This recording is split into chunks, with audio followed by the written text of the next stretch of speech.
1991 May 21 ശ്രീമാൻ രാജീവ് ഗാന്ധി തമിഴ്നാട്ടിലെ ശ്രീപെരുമ്പത്തൂരിൽ കൊല ചെയ്യപ്പെടുന്നത്. ദീർഘമായ ഒരു കാലയളവിനിപ്പുറത്ത് അതിൻ്റെ ചരിത്രം പരിശോധിക്കുമ്പോൾ നമുക്ക് കാണാൻ കഴിയുന്നത് അദ്ദേഹം സഞ്ചരിച്ചിരുന്ന സ്വകാര്യ വിമാനത്തിന് കേടുപാടുകൾ സംഭവിക്കുകയും ആ വിമാനം ഏതാണ്ട് മദ്രാസിൽ നിന്ന് ദീർഘമായ ദൂരത്തേക്ക് യാത്ര ചെയ്യുന്നതിന് തടസ്സം നേരിടുകയും ചെയ്തു. അദ്ദേഹത്തിൻ്റെ കൂടെയുണ്ടായിരുന്ന അംഗരക്ഷകർ അനിവാര്യമല്ലാത്തവരൊക്കെയും പിരിഞ്ഞു പോവുകയും വിമാനത്തിൻ്റെ വൈമാനികൻ ഉൾപ്പെടെ രാത്രിയായി കിടന്നുറങ്ങാൻ പോവുകയും ചെയ്ത ഒരു സന്ദർഭം ചരിത്രത്തിലുണ്ട്. അതുകൊണ്ടുതന്നെ 1991 പ്രസ്തുത സംഭവത്തിന് നിദാനമാകുന്ന യാത്രയിൽ അവസാനമായി ആ വിമാനം പറത്തിയത് ശ്രീ രാജീവ് ഗാന്ധിയാണ്. വൈമാനികനെ കാത്തു നിൽക്കാതെ ഇന്ദിരാഗാന്ധിയുടെ കുടുംബ സുഹൃത്തും അവരുടെ രാഷ്ട്രീയ പ്രവർത്തനങ്ങളിൽ മുഖ്യ പങ്ക് വഹിക്കുകയും ചെയ്യുന്ന സ്ഥാനാർത്ഥിയുടെ പ്രചാരണം വളരെ വിദൂരമായ ഒരു സ്ഥലം ശ്രീപെരുമ്പത്തൂരിൽ വെച്ച് നിർവഹിക്കാൻ തൻ്റെ അവസാന യാത്രയുടെ പൈലറ്റായി വന്നത് രാജീവ് ഗാന്ധിയാണ്. വർഷങ്ങൾക്ക് മുമ്പ് നടന്നൊരു സംഭവം എന്ന നിലയ്ക്ക് നമുക്കൊരു പക്ഷേ പ്രായം ഉള്ള ആളുകൾക്ക് അത് ഓർമ്മയുണ്ടാകും. സ്വന്തമായി വിമാനം ഓടിച്ചതിന് ശേഷം സമീപത്ത് നിർത്തി 10 മിനിറ്റ് നടന്നതിന് ശേഷമാണ് ഇന്ദിരാഗാന്ധിയുടെ പ്രതിമയിൽ പുഷ്പഹാരം ചാർത്തിയിട്ടാണ് ശ്രീപെരുമ്പത്തൂരിലേക്ക് രാജീവ് ഗാന്ധി യാത്രയാകുന്നത്. അദ്ദേഹം അതെല്ലാം അവസാനിപ്പിച്ചുകൊണ്ട് തിരിച്ചു വന്ന് വിശ്രമത്തിലിരിക്കുന്ന സമയത്താണ് വിമാനത്തിൻ്റെ കേടുപാടുകൾ നന്നാക്കുന്ന വ്യക്തി ആ വിമാനം പറത്താൻ പറ്റാവുന്ന തരത്തിൽ അതിൻ്റെ കേടു പരിഹരിച്ചിട്ടുണ്ട് എന്ന വിവരം അറിയിക്കുന്നത്. പക്ഷേ വിമാനം ഓടിക്കേണ്ട പൈലറ്റ് അവിടെ ഇല്ല. രാജീവ് ഗാന്ധി പൈലറ്റായതുകൊണ്ട് അദ്ദേഹം സ്വന്തമായി ആ വിമാനമെടുത്ത് പറത്തുകയാണ് ചെയ്തത്. അതിൻ്റെ ചരിത്രവശങ്ങളിലേക്ക് പ്രവേശിക്കാനല്ല, പെട്ടെന്നുള്ള എൻ്റെ മനസ്സിൽ ഓർമ്മ വന്നത് പിറകോട്ട് നടന്നിരുന്ന ഇനിയൊരു ദുരന്തത്തിലേക്ക് ഒരിക്കലും കാലെടുത്ത് വയ്ക്കാൻ സാധ്യതയില്ലാത്ത ഒരു ഘട്ടത്തിൽ ആ ദുരന്തത്തിലേക്ക് തന്നെ കാലെടുത്ത് വയ്ക്കാൻ സ്വയം വൈമാനികനായി രംഗത്തു വരേണ്ടി വന്ന ചരിത്രത്തിലെ ഏറ്റവും ദുഃഖകരമായ ഒരു സംഭവത്തിന് സാക്ഷ്യം വഹിച്ചിട്ടുള്ളൊരു മഹാനേതാവിൻ്റെ സ്മരണയാണ് യഥാർത്ഥത്തിൽ എനിക്ക് ഓർമ്മ വരുന്നത്. ബാലുശ്ശേരിയിൽ നടന്ന ജനറൽ ന്യൂട്രൽ യൂണിഫോം വിവാദം, ആ വിവാദം കെട്ടടങ്ങുകയും ഇനിയൊരിക്കലും അത്തരം ഒരു സ്ത്രീ പുരുഷ വ്യത്യാസമില്ലാത്ത ഡ്രസ് കോഡ് സംഭവിക്കാനുള്ള സാധ്യതയില്ലെന്ന് ഉറപ്പുവരുത്തുകയും ചെയ്ത മുസ്ലിം സമൂഹത്തോട് ആരോ ഉറക്കെ വിളിച്ചു പറഞ്ഞു, നമുക്ക് വീണ്ടും തുടങ്ങാം. അങ്ങനെ മുസ്ലിം സമൂഹം ആരംഭിച്ചതാണ് യഥാർത്ഥത്തിൽ തുടർന്നങ്ങോട്ടുള്ള ഓരോ ഘട്ടങ്ങളിലും നാം കാണുന്നത്. ലിബറലിസം എന്ന് പറയുന്ന മഹാവ്യാധി അതിൻ്റെ എല്ലാ കരാളഹസ്തങ്ങളും കൂടുതൽ ദ്രംഷ്ടങ്ങളിലൂടെ സാംസ്കാരികമായി പൂണ്ടുകിടക്കുന്നത് മുസ്ലിം സമൂഹത്തിലാണ് എന്നതിന് കഴിഞ്ഞ 2 ആഴ്ചക്കുള്ളിൽ നടന്നിട്ടുള്ള ബിഗ് ബോസ് തെളിവാണ്. ഞാൻ ഉദ്ധരിക്കുന്നത് പല സംഭവങ്ങളും ഒരുപക്ഷെ പുതിയ തലമുറയ്ക്കോ പഴയ തലമുറയ്ക്കോ പരസ്പരം മനസ്സിലാകുന്നതിൽ തടസ്സമുണ്ടായേക്കാം. പക്ഷെ ഇതൊരു പുതിയ വാദമായതുകൊണ്ട് ചില പുതിയ കാര്യങ്ങളല്ലാതെ നമുക്ക് പറയാൻ കഴിയില്ല. തിരിച്ചു നടന്ന ഒരു സമുദായത്തെയാണ്, ഒരു സമൂഹത്തെയാണ് ഇന്ന് മുന്നോട്ട് കൊണ്ടുവന്നത് എന്നത് അത്യന്തം ദുരന്തപൂർണമാണ്. ബാലുശ്ശേരി സ്കൂളിൽ യൂണിഫോം നടപ്പിലാക്കിയിട്ടില്ല. പക്ഷേ നമ്മുടെയൊക്കെ വീടുകളിൽ നാം ആ യൂണിഫോം ഇതിനകം നടപ്പിലാക്കി കഴിഞ്ഞു. നമ്മുടെ വീടുകളിൽ നിന്ന് ഇപ്പോൾ ഇവിടെ നമ്മുടെ വീടുകളിൽ നിന്ന് വന്നു ചേർന്നിട്ടുള്ള പെൺകുട്ടികളോട് എഴുന്നേൽക്ക് നിൽക്കാൻ പറഞ്ഞാൽ അവരുടെ ഡ്രസ്സ് പരിശോധിച്ചാൽ അറിയാം ആൺകുട്ടിയോ പെൺകുട്ടിയോ ധരിക്കേണ്ട ഡ്രസ്സാണ്, ഏതാണ് അവർ ധരിച്ചിട്ടുള്ളത് എന്ന്. ഞാൻ സൂചിപ്പിക്കുന്നത് അവിടെ നിന്ന് ഇങ്ങോട്ട് യാത്ര ചെയ്തിട്ടുള്ള ഒരു ചെറിയ ദൂരത്തിനിടയ്ക്കാണ് ഇത്തരം വിവാദങ്ങൾ അതിശക്തമായി പടർന്നു കയറിയത് എന്ന് മനസ്സിലാക്കാൻ വേണ്ടിയാണ്. ഇന്ന് നിലവിലുള്ള കേരളത്തിൻ്റെ ഉന്നത വിദ്യാഭ്യാസ വകുപ്പ് മന്ത്രി, ആ ഉന്നത വിദ്യാഭ്യാസ വകുപ്പ് മന്ത്രി ട്വിറ്ററിൽ ട്വീറ്റ് ചെയ്തിട്ടുള്ള ആശയങ്ങൾ അതിപ്പോഴും ട്വിറ്ററിൽ കിടക്കുന്നുണ്ട്. അതൊരിക്കലും അതിൽ നിന്ന് ഒഴിവാക്കിയിട്ടില്ല. അത് ഇത്തരത്തിലുള്ള ചില വാദഗതികളെ മുന്നോട്ട് കൊണ്ടുവരണം എന്ന് ആഗ്രഹിച്ചുകൊണ്ട് ബോധപൂർവമായി ഇടപെട്ട് നിർവഹിച്ചതാണ് എന്ന് കാണാൻ കഴിയും. വിവാഹം നിഷിദ്ധമാണോ, അല്ലെങ്കിൽ വിവാഹത്തിന് താല്പര്യം കുറയുന്നുവോ, വിവാഹം എന്ന് പറയുന്നത് എന്താണ്, ഇങ്ങനെയുള്ള ഈ സംസാരങ്ങളുടെയൊക്കെ ഏറ്റവും പ്രധാനമായി നിൽക്കുന്ന അതിൻ്റെ ബേസ്, അതിൻ്റെ ആണിക്കല്ല് എന്ന് പറയുന്നത് ആൺ പെൺ എന്ന് പറയുന്ന രണ്ട് ദ്വന്ദ്ങ്ങളാണ്. ഹെട്രോ നോർമേറ്റീവാണ്. ഈ രണ്ട് ദ്വന്ദ്ങ്ങൾ, അല്ലെങ്കിൽ ഈ രണ്ട് അവസ്ഥകൾ, ദ്വന്ദ്ം എന്ന് പറഞ്ഞാലും രണ്ടാണ്, രണ്ട് എന്ന് പറഞ്ഞാലും രണ്ടാണ്, രണ്ട് ദ്വന്ദ്ം എന്ന് പറയില്ല. ഈ രണ്ടവസ്ഥകൾ, ഈ രണ്ട് അവസ്ഥകളെ സംബന്ധിച്ചുള്ള തിരിച്ചറിവ്, അതാണ് ഏറ്റവും അനിവാര്യമായി നമ്മളിൽ ഉണ്ടാകേണ്ടത്. വിശുദ്ധ ഖുർആൻ ഏറ്റവും ആധികാരികമായി ഈ വിഷയത്തിൽ നമുക്ക് വെളിച്ചം വീശി തരുന്നുണ്ട്. അതിലൊന്ന് ആണ് പെണ്ണ് എന്നത്, ആൺ പെൺ എന്ന് പറയുന്ന രണ്ട് വർഗങ്ങൾ, അല്ലെങ്കിൽ രണ്ട് മനുഷ്യ സമൂഹത്തിൻ്റെ രണ്ട് പാതിഭാഗങ്ങൾ, ഇവയെല്ലാം ഖുർആൻ പരിഗണിക്കുന്നത് തുല്യമായിട്ടാണ് എന്നതാണ് അടിസ്ഥാനം. നമുക്കൊക്കെ പരിചയമുള്ള ഒരു കാര്യമാണ് വല്ലൈലി ഇദാ യഅശ വന്നഹാരി ഇദാ തജല്ല വമാ ഖലഖ ദഖറ വൽ ഉൻസ എന്ന വിശുദ്ധ ഖുർആനിൻ്റെ വചനം. അവിടെ രാവിനെയും പകലിനെയുമാണ് പറഞ്ഞത്. ആ രാവും പകലും പറയുമ്പോൾ വന്നൈലി ഇദാ യഅശ, രാത്രിയുടെ അതിൻ്റെ മൂടലിനെക്കുറിച്ച്, അതിൻ്റെ ശാന്തതയെക്കുറിച്ച് ആണ് ആദ്യം പറയുന്നത്. അതേപോലെ തന്നെ നഹാർ, പകലിനെക്കുറിച്ച് അതിൻ്റെ പ്രസരിപ്പിനെയും അതിൻ്റെ പ്രകാശത്തെയുമാണ് രണ്ടാമതായി സൂചിപ്പിക്കുന്നത്.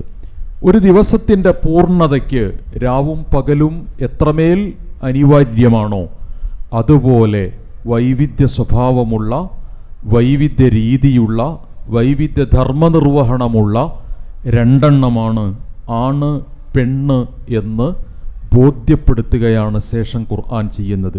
വമാ ഖലഖ ദഖറ വൽ ഉൻസ, നാം ആണിനെയും പെണ്ണിനെയും സൃഷ്ടിച്ചിട്ടുള്ളത്.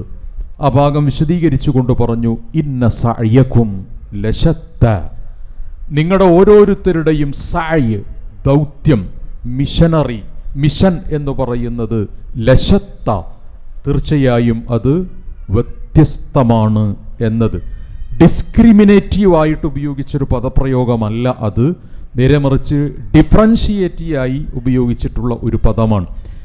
വേർതിരിവ് എന്ന നിലക്ക് പറഞ്ഞതല്ല, വിവേചനം എന്ന നിലക്ക് പറഞ്ഞതല്ല, വൈവിധ്യം എന്ന നിലയ്ക്ക് പറഞ്ഞിട്ടുള്ള ഒന്നാണ്. നിങ്ങളുടെ വലത് കാലിലെ ചെരുപ്പും ഇടത് കാലിലെ ചെരുപ്പും ഒന്നാണോ? ആണോ? അല്ലെന്നുറപ്പാണോ? നിങ്ങളുടെ വലത് കണ്ണും ഇടത്തെ കണ്ണും ഒന്നാണോ? ഒരേപോലെയാണോ? എന്തെങ്കിലും വ്യത്യാസമുണ്ടോ? Left ബ്രെയിനും right ബ്രെയിനും ഒരേപോലെയാണോ? അല്ല. എന്നാൽ ഇതൊക്കെ ഒന്നിൽ നിൽക്കുന്ന ഭാഗങ്ങളാണ്, ഒരേപോലെയാണ്. ഒന്നൊറ്റയ്ക്ക് നിൽക്കാൻ കഴിയില്ല.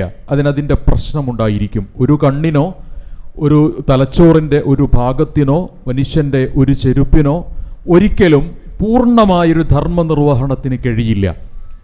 അപ്പം ഇതേപോലെ എന്നാൽ രണ്ടിൻ്റെയും ധർമ്മങ്ങൾ പരസ്പര പൂരകമാണ്, പരസ്പര ബന്ധിതമാണ്, പരസ്പരം താളപ്പൊരുത്തമുള്ളതാണ്. പക്ഷെ അവ രണ്ടും വൈവിധ്യമായിട്ടാണ് മുന്നോട്ടു പോകുന്നത്. ഈ വൈവിധ്യത്തെയാണ് ആദ്യമായി അംഗീകരിക്കേണ്ടത്. ആണ് പെണ്ണ് എന്ന് പറയുന്നത് രണ്ട് വൈവിധ്യ ഭാഗങ്ങളാണ് എന്ന് ആദ്യം നമുക്ക് മനസ്സിലാക്കാൻ കഴിയണം. ആണിൻ്റേതായ ധർമ്മവും പെണ്ണിൻ്റേതായ ധർമ്മവും വ്യത്യസ്തമാണ്. ഒരുപാട് പുസ്തകങ്ങൾ ഈ വിഷയ സംബന്ധമായി വിരചിതമായിട്ടുള്ള വിഷയവുമാണ്. ഞാൻ സംസാരിച്ചാൽ ദീർഘമായി ആ ഭാഗം സംസാരിക്കും. കാരണം എൻ്റെ റിസർച്ച്, എൻ്റെ PhD എന്ന് പറയുന്നത് ഇതാണ്, ഈ വിഷയമാണ്. ജെൻഡർ ജസ്റ്റിസ് എന്നതാണ് എൻ്റെ PhD. അതുകൊണ്ട് തന്നെ ആ ഏരിയയിൽ ഒരുപാട് വിഷയങ്ങൾ സ്വാഭാവികമായും അക്കാദമികമായി വായിക്കേണ്ടി വന്നതുകൊണ്ട് തന്നെ ആണും പെണ്ണും തമ്മിൽ വളരെ പ്രകടമായ വ്യത്യാസങ്ങൾ ശരീരശാസ്ത്രപരമായി ഉണ്ട്, സാമൂഹിക ശാസ്ത്രപരമായി ഉണ്ട്. മറ്റെല്ലാ രംഗങ്ങളിലും ആണും പെണ്ണും തമ്മിൽ വ്യത്യാസമുണ്ട്. വളരെ സിമ്പിളായൊരു വ്യത്യാസമാണ്. ചെറിയ ശബ്ദം പെണ്ണുകൾ കേൾക്കും, വലിയ ശബ്ദം പെണ്ണുങ്ങൾ കേൾക്കില്ല. ചെറിയ ശബ്ദമാണ് കേൾക്കില്ല, വലിയ ശബ്ദമാണ് ആണ് കേൾക്കുന്നത്. ചെറുത് കേട്ട ഒരാൾക്ക് എന്താ വലുത് കേൾക്കാൻ ഇത്ര പ്രയാസം എന്ന് നിങ്ങൾക്ക് തോന്നാം. അങ്ങനെയാണ് അനാട്ടമി ഉള്ളത്. കുഞ്ഞിൻ്റെ ചെറിയ അനക്കം പോലും അറിയുന്ന ഒന്നാണ് പെണ്ണ്. എന്നാൽ പുറത്തൊരു കള്ളൻ വന്ന് ഒച്ച ഉണ്ടാക്കിയാൽ ആ പെണ്ണറിയില്ല, ആ പെണ്ണ് അറിഞ്ഞുകൊള്ളണം എന്നില്ല. കുഞ്ഞിൻ്റെ കരച്ചിൽ എന്നാൽ പിതാവ് കേൾക്കുന്നതിന് സാവകാശമെടുക്കും. എന്നാൽ പുറത്ത് എന്തെങ്കിലും ഒരു ശബ്ദം വരുമ്പോഴേക്ക് അത് പിതാവ് അറിയും എന്ന് പറഞ്ഞാൽ ഇങ്ങനെ വ്യത്യാസമുണ്ട്. ചെവിക്ക് വ്യത്യാസമുണ്ട്, കണ്ണിന് വ്യത്യാസമുണ്ട്, തലച്ചോറിന് വ്യത്യാസമുണ്ട്, ഹൃദയത്തിൻ്റെ അളവിന് പോലും വ്യത്യാസമുണ്ട്, തലച്ചോറിൻ്റെ ഭാരത്തിന് പോലും വ്യത്യാസമുണ്ട്. തലച്ചോറിൻ്റെ സ്ട്രക്ചറിന് ഒരുപക്ഷെ സമാനതയുണ്ടെങ്കിലും അതിൻ്റെ അളവിന്, അതിൻ്റെ ഭാരത്തിന് വ്യത്യാസമുണ്ട് എന്ന് പറഞ്ഞാൽ ചിന്താപരമായി ആണും പെണ്ണും വൈവിധ്യമാണ്, വ്യത്യസ്തമാണ് എന്നാണ് മനസ്സിലാക്കാൻ കഴിയുന്നത്. ഒരു പെണ്ണിനെ സംബന്ധിച്ചിടത്തോളം പെണ്ണ് അനലിറ്റിക്കൽ സെൻസിലാണ് കൂടുതൽ സംസാരിക്കുക. ആണ് അനലിറ്റിക്കൽ സെൻസിൽ സംസാരിക്കില്ല. എന്ന് പറഞ്ഞാൽ വിശാലമായി ഒരു കാര്യത്തെ പറയുന്നതിനായിരിക്കും പെണ്ണിന് താല്പര്യം ഉണ്ടാവുക, ആണിന് അതിൻ്റെ അവസാനം പറയാനാണ് താല്പര്യമുള്ളത്. ഒരു ലോകകപ്പ് ആണും പെണ്ണും ഒരുമിച്ച് കണ്ടാൽ തുടക്കം മുതൽ ഒടുക്കം വരെ പറഞ്ഞതിന് ശേഷമേ ഫൈനലിൽ ആര് ജയിച്ചു എന്ന് പെണ്ണ് പറയൂ. എന്നാൽ ഫൈനലിൽ ആര് ജയിച്ചു എന്ന് ആണിനോട് ചോദിച്ചാൽ ആ കക്ഷിയുടെ പേര്, ടീമിൻ്റെ പേര് മാത്രമേ ആണ് പറയൂ. അതാണ് അതിൻ്റെ വ്യത്യാസം. നമ്മൾ തൊട്ടടുത്തുള്ള അയൽവാസികൾ തമ്മിൽ കൂടിയിരുന്ന് സംസാരിക്കുന്ന സമയത്ത് അവിടെ നിന്നൊരു പാമ്പിനെ കണ്ടു എന്ന് വിചാരിക്കുക. മതിലിൻ്റെ സമീപത്തൊരു പാമ്പിനെ കണ്ടു. ആ പാമ്പിനെ കണ്ടതിന് ശേഷം അവിടെയുണ്ടായിരുന്നൊരു പെൺകുട്ടിയും ഒരാൺകുട്ടിയും തിരിച്ച് വീട്ടിലേക്ക് വരുമ്പോൾ വല്യമ്മ ചോദിക്കുകയാണ്, എന്താണ് അവിടെ ഉള്ളത് എന്ന് ചോദിച്ചാൽ ഒരു പാമ്പ് അതിൽ പോയി അതിനെ കുഞ്ഞാക്കമായൊക്കെ തച്ചൊന്നു എന്ന് പറയും ആണ്. ഒരു പെണ്ണാണെങ്കിലോ ആ പെണ്ണ് പറയും, അവിടെ ആ മതിലിൻ്റെ ഉള്ളിൽ ഒരു വലിയ ഹോളില്ലേ, അതിൽ ആദ്യം ഒരു പാമ്പിങ്ങനെ വന്നപ്പോൾ ഇങ്ങനെ ഫണൊക്കെ വിടർത്തി. അപ്പോൾ അപ്പുറത്തുനിന്ന് കുറേ ആൾക്കാർ ഒച്ച ഉണ്ടാക്കാൻ തുടങ്ങി. ഈ പാമ്പ് ചാകണം എന്നുണ്ടെങ്കിൽ 4 ദിവസം പിടിക്കും. ഇതാണ് അതിൻ്റെ പ്രശ്നം. എന്നാൽ ഒരാണ് പെട്ടെന്ന് അതിനെ കൊന്ന് തള്ളിയിട്ടിരിക്കും. ഇതാണ് ആണും പെണ്ണും തമ്മിലുള്ള വ്യത്യാസം എന്ന് പറയുന്നത്. അതുകൊണ്ട് ഈ വ്യത്യാസത്തെ വളരെ കൃത്യമായി ബോധ്യപ്പെടാതെ നമുക്കൊരു കാര്യത്തെ പരിഹരിക്കാൻ കഴിയില്ല. നിങ്ങളുടെ വീട്ടിൽ എന്തെങ്കിലും ഒരു വസ്തു ഇല്ല എങ്കിൽ ആ ഇല്ല എന്ന് പറയുന്ന വസ്തു ഉണ്ടാകുന്നതിനല്ല പെണ്ണ് താല്പര്യപ്പെടുക, നേരെ മറിച്ച് ഇല്ലാതെ കുറേ കാലം പോകുന്നതിനാണ് പെണ്ണ് താല്പര്യപ്പെടുക. ഇതൊക്കെ നിങ്ങൾ എതിർത്താൽ അതിൻ്റെ ഒക്കെ പ്രൂഫ് എൻ്റെ കയ്യിലുണ്ട്, ഇതിൻ്റെ എല്ലാം പ്രൂഫ് എൻ്റെ കയ്യിലുണ്ട്. ഇപ്പം കിട്ടില്ല എന്ന് മാത്രം, പ്രൂഫ് വേണമെങ്കിൽ ഞാൻ അയച്ചു തരാം. ഒരു വസ്തു ഉണ്ടോ ഇല്ലേ എന്ന് പറയുമ്പോൾ ആ വസ്തു ഇല്ലാതിരിക്കാനാണ്, അത് പെട്ടെന്നുണ്ടാക്കാൻ, പ്രശ്നത്തിൻ്റെ പരിഹാരം ഒരിക്കലും ഒരു പെണ്ണ് ആദ്യം ആഗ്രഹിക്കുന്നില്ല എന്നർത്ഥം. ഞാൻ നിങ്ങളോട് എത്ര വട്ടം പറഞ്ഞു, അത് പരിഹരിച്ചാലും ശരി ആ പറച്ചിലും നിലനിൽക്കും എന്ന് പറഞ്ഞാൽ പ്രശ്നത്തിൻ്റെ പരിഹാരം എന്നത് സ്ത്രീയുടെ സഹജ രീതിയല്ല. എന്നാൽ ഒരാണിനെ സംബന്ധിച്ചിടത്തോളം പ്രശ്നം കേൾക്കുന്നതാണ് പ്രശ്നം.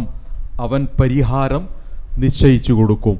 തമാശയായി പലപ്പോഴും പറയാറുണ്ട്, വീട്ടിലേക്ക് കയറി വരുന്ന സമയത്ത് എപ്പോഴും പരാതി പറയുന്ന, എപ്പോഴും ഇല്ലെന്ന് പറയുന്ന ഒരു പെണ്ണിനോട് ഭർത്താവ് ഒരിക്കൽ പറഞ്ഞു, ഏതെങ്കിലും ഒരു സമയത്ത് നീ ഉണ്ടെന്നൊന്ന് പറയോ? പഞ്ചസാരയില്ല, ചായപ്പൊടിയില്ല, കാപ്പിപ്പൊടിയില്ല, മുളകില്ല, മല്ലിയില്ല, പച്ചക്കറിയില്ല, ഇറച്ചിയില്ല, മീനില്ല, ഇങ്ങനെ ഇല്ലെന്ന് പറയുമ്പോൾ ഉണ്ടെന്ന് കേൾക്കാനുള്ള ആഗ്രഹം കൊണ്ട് ആ ഭർത്താവ് ഭാര്യയോട് പറഞ്ഞു, ഒരു ദിവസമെങ്കിലും അങ്ങനെ പറയൂ എന്നത്. അവൾ പിറ്റേ ദിവസം വന്നപ്പോൾ പറഞ്ഞത്, ഇവിടെ ചായപ്പൊടി ഇല്ലാതായിട്ടുണ്ട് എന്നാണ്. ഓക്കെ, ഇതാണ് ആണും പെണ്ണും തമ്മിലുള്ള വ്യത്യാസം എന്ന് പറയുന്നത്. ഞാനിത് ആക്ഷേപിക്കാൻ പറയുന്നതല്ല, ഇതൊരു വസ്തുതയാണ്. എന്നാൽ ഈ വസ്തുത നിലനിൽക്കുന്ന സമയത്തു തന്നെ ഒരു കുടുംബത്തിൻ്റെ ആണ് എന്ന് പറയുന്നതിൻ്റെ ഭാഗവും പെണ്ണ് എന്ന് പറയുന്നതിൻ്റെ ഭാഗവും വൈവിധ്യമാണ്. സ്നേഹം, വികാരം, കരുണ, ദയ, പരിരക്ഷ, ഇങ്ങനെയുള്ള കെയറിങ്, ഈ ഭാഗങ്ങളൊക്കെയും നിലനിൽക്കുന്നത് യഥാർത്ഥത്തിൽ ഒരു പെണ്ണിൻ്റെ ഭാഗത്ത് നിന്നായിരിക്കും. ആ പെണ്ണ് അതിനനുസരിച്ചാണ് വളർത്തപ്പെട്ടതും സൃഷ്ടിക്കപ്പെട്ടതും. അതുകൊണ്ട് തന്നെ ആ ഒരു ഘട്ടത്തിലേക്ക് ഒരു പെണ്ണ് ഘട്ടം ഘട്ടമായിട്ടല്ല, നേരെ ചൊവ്വേ തന്നെ മുന്നോട്ട് പോകുന്നതാണ്. പല്ലുവേദന കൊണ്ട് വിഷമം അനുഭവിക്കുന്ന ഭാര്യയെ പല്ല് പറിക്കാൻ വേണ്ടി ഡെന്റിസ്റ്റിൻ്റെ അടുക്കൽ കൊണ്ടുപോയി ആക്കുന്ന സമയത്ത് ചെറിയൊരു കുഞ്ഞുണ്ടായിരുന്നു, 1.5 വയസ്സുള്ളൊരു കുട്ടിയുണ്ട്. ആ കുട്ടിയെ ഭർത്താവിൻ്റെ കയ്യിൽ ഏൽപ്പിച്ചിട്ടാണ് അവൾ അകത്തേക്ക് കയറിയത്. പല്ല് പറിക്കാൻ വേണ്ടിയിട്ട് കിടക്കുന്നു കൊടുക്കുന്നതും സൂചി അടിക്കുന്നതും അതിൻ്റെ വേദന കൊണ്ടിങ്ങനെ മുഖത്ത് അസ്വസ്ഥതകൾ വരുന്നതുമൊക്കെ ഈ ചില്ലിനിപ്പുറത്തിരുന്ന് ഭർത്താവ് കാണുന്നുണ്ട്. തൻ്റെ കയ്യിലൊരു കൊച്ചു കുഞ്ഞുണ്ട്. ആ കുഞ്ഞ് പിടിച്ചിട്ടാണ് ഭർത്താവ് ഇതിങ്ങനെ കാണുന്നത്. ഭർത്താവ് അവള് ചികിത്സ കഴിഞ്ഞ് തിരിച്ചു വരുന്ന സമയത്ത് ചോദിക്കണം എന്ന് മനസ്സിൽ വിചാരിച്ചതാണ്, നിനക്ക് വല്ലാതെ വേദനിച്ചോ എന്ന്. അത് ചോദിക്കാൻ വേണ്ടിയിട്ട് അവൾ വരുന്ന സമയത്ത് വാതിലിൻ്റെ അടുക്കലേക്ക് എത്തി വാതിൽ തുറക്കുമ്പോഴേക്ക് അവൾ ചോദിക്കും, എന്ത്? കുട്ടിനെ എടുത്ത് നിങ്ങളുടെ കൈ കുഴഞ്ഞോ എന്ന്. ഇതാണ് പെണ്ണ്. നീ അവിടെ പരാജയപ്പെടും. കാരണം ആ കെയറിങ്ങിൻ്റെയും ഷെയറിങ്ങിൻ്റെയും കരുണയുടെയും സിസ്റ്റമാണ് യഥാർത്ഥത്തിൽ അവിടെ നിലകൊള്ളുന്നത് എന്നതാണ് പഠനങ്ങളിൽ തെളിയിക്കപ്പെട്ടിട്ടുള്ളത്. ഈ രണ്ട് സ്വഭാവ വൈവിധ്യമുള്ള ഒരുമിച്ച് ചേരുമ്പോൾ മാത്രമേ ഒരു കുടുംബം എന്ന് പറയുന്ന ആദ്യത്തെ സ്ഥാപനം രൂപപ്പെടുകയുള്ളൂ. ഇത് രണ്ടും ഒരേപോലെ ചേർന്ന് കഴിഞ്ഞാൽ അവിടെ കുടുംബം രൂപപ്പെടാൻ കഴിയില്ല. അവിടേക്ക് ഞാൻ പിന്നീട് വരാം. അപ്പോൾ കുടുംബം എന്ന് പറയുന്നത് കേവലം ഒരു ശാരീരികമായിട്ടുള്ള ഒരു സാന്നിധ്യം മാത്രമല്ല. മനുഷ്യൻ ചെയ്യുന്ന കുറേ കർമ്മങ്ങൾ വിവിധ തലത്തിൽ ബന്ധപ്പെടുന്നതാണ്. പക്ഷെ കുടുംബത്തോളം വ്യക്തി, ശരീരം, മനസ്സ്, ചിന്ത, സമൂഹം, ഇങ്ങനെയുള്ള എല്ലാ തലങ്ങളിലേക്കും ഇഴപിരിഞ്ഞു കിടക്കുന്ന ഒന്ന് കുടുംബമല്ലാതെ നമ്മുടെ ലോകത്ത് നമുക്ക് കാണാൻ കഴിയില്ല. അപ്പം അതുകൊണ്ടാണ് ഏറ്റവും ആദ്യത്തെ സ്ഥാപനം എന്ന നിലയ്ക്ക് കുടുംബം എന്ന് നാം പരിചയപ്പെടാറുള്ളത്. ആ കുടുംബമായി മാറണം എങ്കിൽ അനിവാര്യമാണ് ഈ രണ്ട് അവസ്ഥകളും തമ്മിൽ യോജിക്കേണ്ടതുണ്ട്. കുടുംബം ശരീരമായിരുന്നുവെങ്കിൽ രണ്ടാളുകൾ വേണ്ട, ഒന്നു മതി. ഞാനതിനാണ് ഈ ഭാഗങ്ങളൊക്കെ ഉദാഹരണം പറഞ്ഞത്. രണ്ടാളുകൾ വേണ്ട, ഒന്നു മതി. കുടുംബം എന്ന് പറയുന്നത് അത് കേവലം സാമ്പത്തികമായ ചില വിനിമയങ്ങൾ മാത്രമായിരുന്നുവെങ്കിൽ ഒരാൾ മതി, ഒരേപോലെയുള്ളത് മതി. ഏത് അർത്ഥത്തിൽ അത് പരിശോധിച്ചു നോക്കിയാലും ശരി, അവിടെ കുടുംബത്തിൻ്റെ ഏറ്റവും അനിവാര്യമായിട്ടുള്ള ഒരു ഭാഗം എന്നത് ഈ രണ്ടവസ്ഥകളും സമ്മേളിച്ചു വരിക എന്നതാണ്. പുതപ്പിട്ടുമൂടു ഖദീജ എന്ന പാട്ട് നമുക്കൊക്കെ പരിചയമുള്ളതാണ്. അവിടെ ഉപയോഗിച്ചിട്ടുള്ള പദം സമ്മല എന്ന പദമാണ്. സമ്മല എന്ന പദത്തിന് സമ്മിലൂനി ഖദീജ എന്നതാണ്. അത് പ്രവാചകന്റെ ഒരു വചനമൊന്നുമല്ല, കാരണം പ്രവാചകനാകുന്നൊരു ഘട്ടത്തിലൊന്നുമല്ല അത് പുറത്തേക്ക് വരുന്നത്. അതുകൊണ്ട് തന്നെ സമ്മല എന്ന് പറയുന്ന പദത്തിന് പുതപ്പിട്ടു മൂടുക എന്നതാണോ അർത്ഥം എന്നൊന്ന് പരിശോധിക്കേണ്ടതുണ്ട്. അന്ന് പുതപ്പുണ്ടോ? ഉണ്ടോ? അറിഞ്ഞുകൂടാ. മൂടിപ്പുതക്കാൻ പുതപ്പുള്ളൊരു കാലത്താണോ ഈ ഒരു വാക്ക് പുറത്തേക്ക് വന്നത്? അല്ലാഹു ആലം. മൂടി പുതക്കാൻ കഴിയുന്ന അത്തരത്തിൽ ഒരു സാഹചര്യവും കമ്പിളിയും സംവിധാനങ്ങളും ഒക്കെയുള്ള ഒരു ഘട്ടത്തിലാണോ ഈ ഒരു വാക്ക് പുറത്തേക്ക് വരുന്നത്? വിഷമത്തോടുകൂടി ഹിറാ ഗുഹക്കകത്ത് നിന്ന് പ്രവാചകൻ മുഹമ്മദ് മുസ്തഫ സ്വല്ലല്ലാഹു അലൈഹി വസല്ലമ ശരീരവും മനസ്സും ജീവിതവും വിഷമസന്ധിയിൽ അകപ്പെട്ടുകൊണ്ട് തൻ്റെ പ്രിയപ്പെട്ട ഇണയുടെ അടുക്കലേക്ക് വരുന്ന സമയത്താണ് ഈ ഒരു പദം വരുന്നത്. അവിടെ ശാരീരിക പ്രയാസങ്ങളുണ്ട്, മാനസിക പ്രയാസങ്ങളുണ്ട്, ബുദ്ധിപരമായ അസ്വസ്ഥതകളുണ്ട്, ജീവിതത്തിൻ്റെ വല്ലാത്തൊരു അവസ്ഥകളെ എന്ത് സംഭവിച്ചു എന്നറിയാത്ത ആധിയും വ്യാധിയും ഒക്കെ നിലനിൽക്കുന്ന ഒരു സന്ദർഭത്തിലേക്കാണ് കടന്നു വരുന്നത്. അങ്ങനെയുള്ളൊരു സന്ദർഭത്തിലേക്ക് വരുമ്പോൾ പ്രവാചകനെ വേറെ ഏതെങ്കിലും ഒരു ആണ് പുതപ്പിട്ട് മൂടിയാൽ അത് പരിഹരിക്കൂലേ? പരിഹരിക്കും. പനിച്ചു കിടക്കുന്ന പ്രിയപ്പെട്ട കുഞ്ഞിനെ ഉപ്പ പുതപ്പിട്ട് മൂടി മോനെ എന്ന് വിളിച്ചാലാണോ പനി പെട്ടെന്ന് മാറുക? ഉമ്മ പുതപ്പിട്ട് മൂടി മോനെ എന്ന് വിളിച്ചാലാണോ പനി പെട്ടെന്ന് മാറുക? ഡോക്ടർമാരുണ്ടെങ്കിൽ എന്നോട് സദയം ക്ഷമിക്കാം. എപ്പോഴാണ് മാറുക? ഒരു ഉപ്പയേക്കാൾ കൂടുതൽ. ഉപ്പയുടെ ചോദ്യം എന്താണ്? മരുന്ന് കഴിച്ചോ? സുഖമുണ്ടോ? സുഖമുണ്ട്. നെറ്റിയിലൊന്ന് കൈവച്ച് നോക്കും, ഇല്ല കുറച്ച് കുറവുണ്ട്, അല്ലേ? സാരല്ല, മാറിക്കോളും, അസ്സലാമു അലൈക്കും, ഇത് കഴിഞ്ഞു. ഒരു ഉമ്മ അങ്ങനെയല്ല. ആ ഉമ്മയുടെ പരിരക്ഷയും ലാളനയും സ്നേഹവും വികാരവും എല്ലാം വൈവിധ്യപൂർണമാണ്. ആ വൈവിധ്യപൂർണമായ ഒന്ന് പ്രതീക്ഷിച്ചുകൊണ്ട് അതു നൽകുകയാണ് സമ്മല എന്ന് പറയുന്ന പദത്തിലൂടെ നിർവഹിക്കപ്പെടുന്നത്. അവിടെ സംഭവിക്കുന്നത് പുതപ്പിട്ട് മൂടുന്നതിനേക്കാൾ കൂടുതൽ സമ്മല എന്ന് പറയുന്ന പദത്തിന് പുണരുക എന്നാണ് അർത്ഥമുള്ളത്. മലയാള ഭാഷയിൽ പുണരുക എന്ന് പറഞ്ഞാൽ to touch, to love, to share എന്നൊക്കെയാണ് ആ ഭാഗത്തിൻ്റെ അർത്ഥം വരുന്നത്. എന്ന് പറഞ്ഞാൽ ഒരു പരിഗണനയുടെ, ഒരു ലാളനയുടെ ഒരു അവസ്ഥ അവിടെ ഉണ്ടാകണം. ആ അവസ്ഥ ഉണ്ടാകണമെങ്കിൽ ഒരു പുതപ്പ് മുകളിലേക്കിട്ട് നിങ്ങൾ പുടച്ചോലി എന്ന് പറഞ്ഞാൽ പരിഹരിക്കപ്പെടുമോ?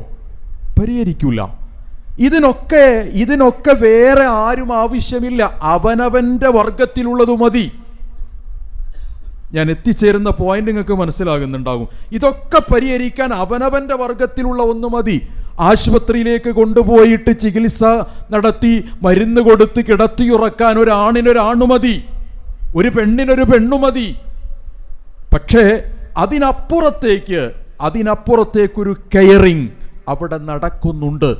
ആ കെയറിങ്ങിൻ്റെയും ഷെയറിങ്ങിൻ്റെയും ഭാഗതയും നിർണയിക്കണം എങ്കിൽ ദ്വന്ദ്വമുണ്ടാകണം. അഥവാ രണ്ട് അവസ്ഥകൾ അവിടെ വന്നു ചേരേണ്ടതുണ്ട്.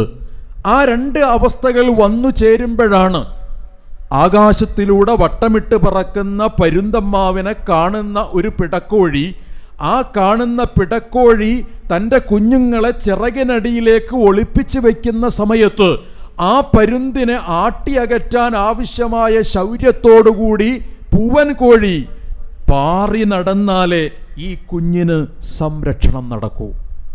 ഇതാണ് വിഷയം.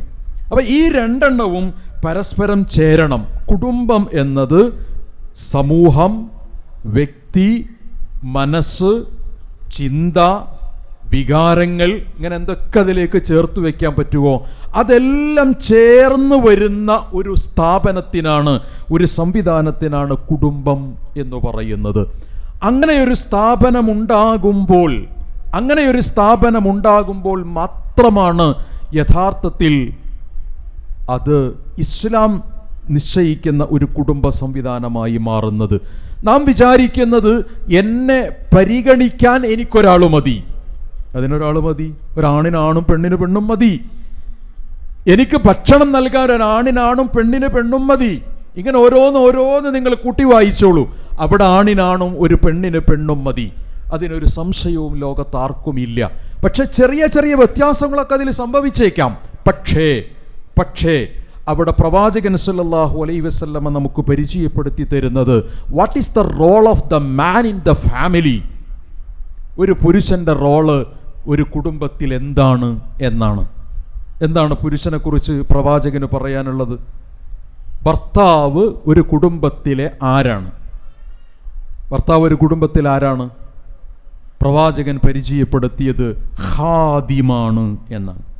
ഖാദിം എന്ന് പറഞ്ഞാൽ വേലക്കാരൻ. ആരുടെ? എൻ്റെ ഭാര്യയുടെ വേലക്കാരനാണ് ഞാൻ. ഇനി പെരി പോയി കച്ചറുണ്ടാക്കിയാൽ ഞാൻ അതിന് ഉത്തരവാദിയല്ല. ഇനി ബരീഉൻ മിമ്മാ തസിഫൂൻ. ഒരു കുടുംബത്തിൻ്റെ ഭാര്യയുടെ കെട്ടിക്കൊണ്ടുവന്നവളുടെ വേലക്കാരനാണ് ആര്? ഭർത്താവ്. ആ പദം നമ്മൾ എടുത്തു. എന്ത്? വേലക്കാരൻ എന്ന് പറഞ്ഞാൽ വേല ചെയ്യുന്നവൻ എന്നാക്കി മാറ്റി. അതാണ് അപകടം സംഭവിച്ചത്. അങ്ങനെയല്ല അതിൻ്റെ അർത്ഥം. ഖദമ യഖ്ദിമു ഖാദിം എന്നാണ് ആ പദം ഉപയോഗിച്ചത്. ഇന്നി ഖാദിമുൻ ലി അഹ്ലി എന്ന് പ്രവാചകന് പറഞ്ഞിട്ടുണ്ട്. ഞാൻ എൻ്റെ പ്രിയപ്പെട്ടവളുടെ ഖാദിമാണ് എന്ന് പ്രവാചകന് പറഞ്ഞിട്ടുണ്ട്. ഖാദിമുൽ ഹറമൈനി ശരീഫൈൻ. ഖാദിമുൽ ഹറമൈനി ശരീഫൈൻ മൂപ്പര അവിടെ കല്ല് സിമെന്റ് കുഴക്കണേ ആണോ? അല്ല. മൂപ്പര അവിടെ സാധനങ്ങളൊക്കെ എടുത്തു കൊടുക്കണേ, പലക അടിക്കണേ, കോൺക്രീറ്റ് ഇടണേ, REC പരിപാടി ഒന്നുമല്ലല്ലോ. പക്ഷേ ആ ഇരു ഹറമുകളുടെയും സംരക്ഷകനായി, ഇരു ഹറമിൻ്റെ ഏത് തരത്തിലുള്ള വിഷമസന്ധികളിലും പ്രയാസങ്ങളിലും ചേർന്നു നിൽക്കുവാനും അതേപോലെ തന്നെ അതിന് താങ്ങ് കൊടുക്കുവാനും തയ്യാറാകുന്ന ഖാദിം എന്നതാണ് അവിടെയുള്ളത്. അഥവാ കുട്ടി മൂത്രമൊഴിച്ചാൽ ആ മൂത്രമൊഴിച്ചത് കഴുകേണ്ടതാര്?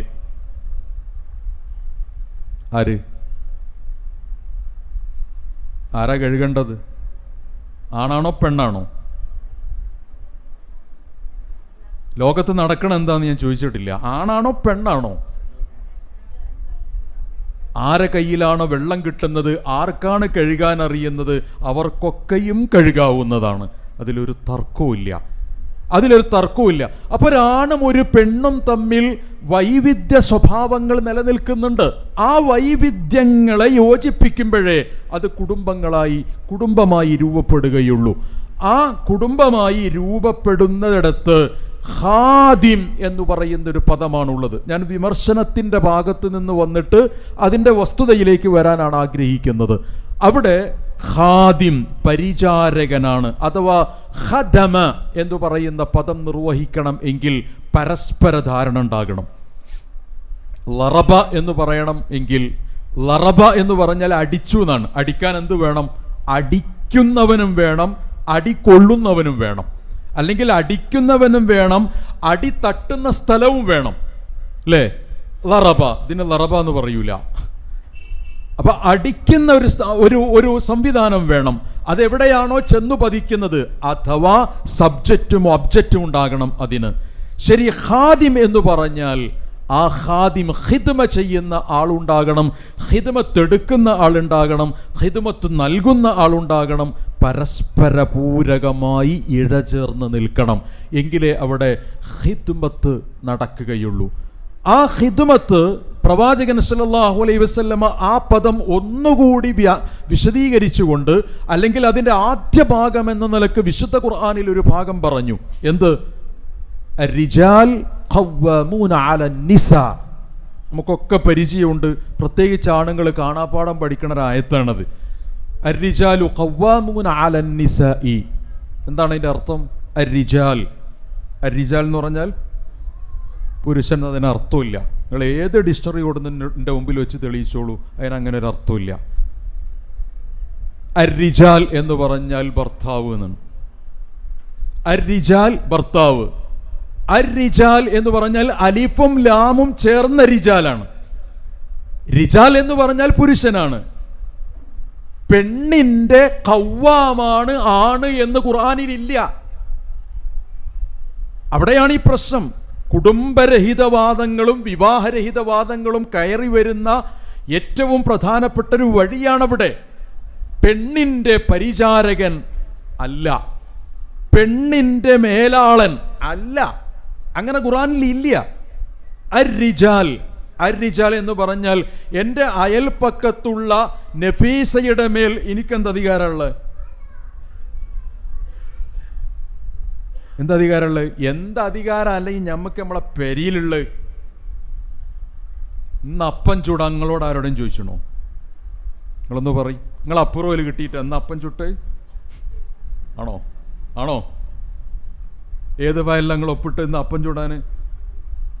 എന്നിട്ട് വലിയ തടിയും മണ്ണൊക്കെ വെച്ചാണ്ട് ഞാനാണ് ഈ കുടുംബത്തിൻ്റെ നായകൻ എന്ന് പറഞ്ഞാൽ അങ്ങനെ ഇസ്ലാമിൽ പറഞ്ഞില്ല.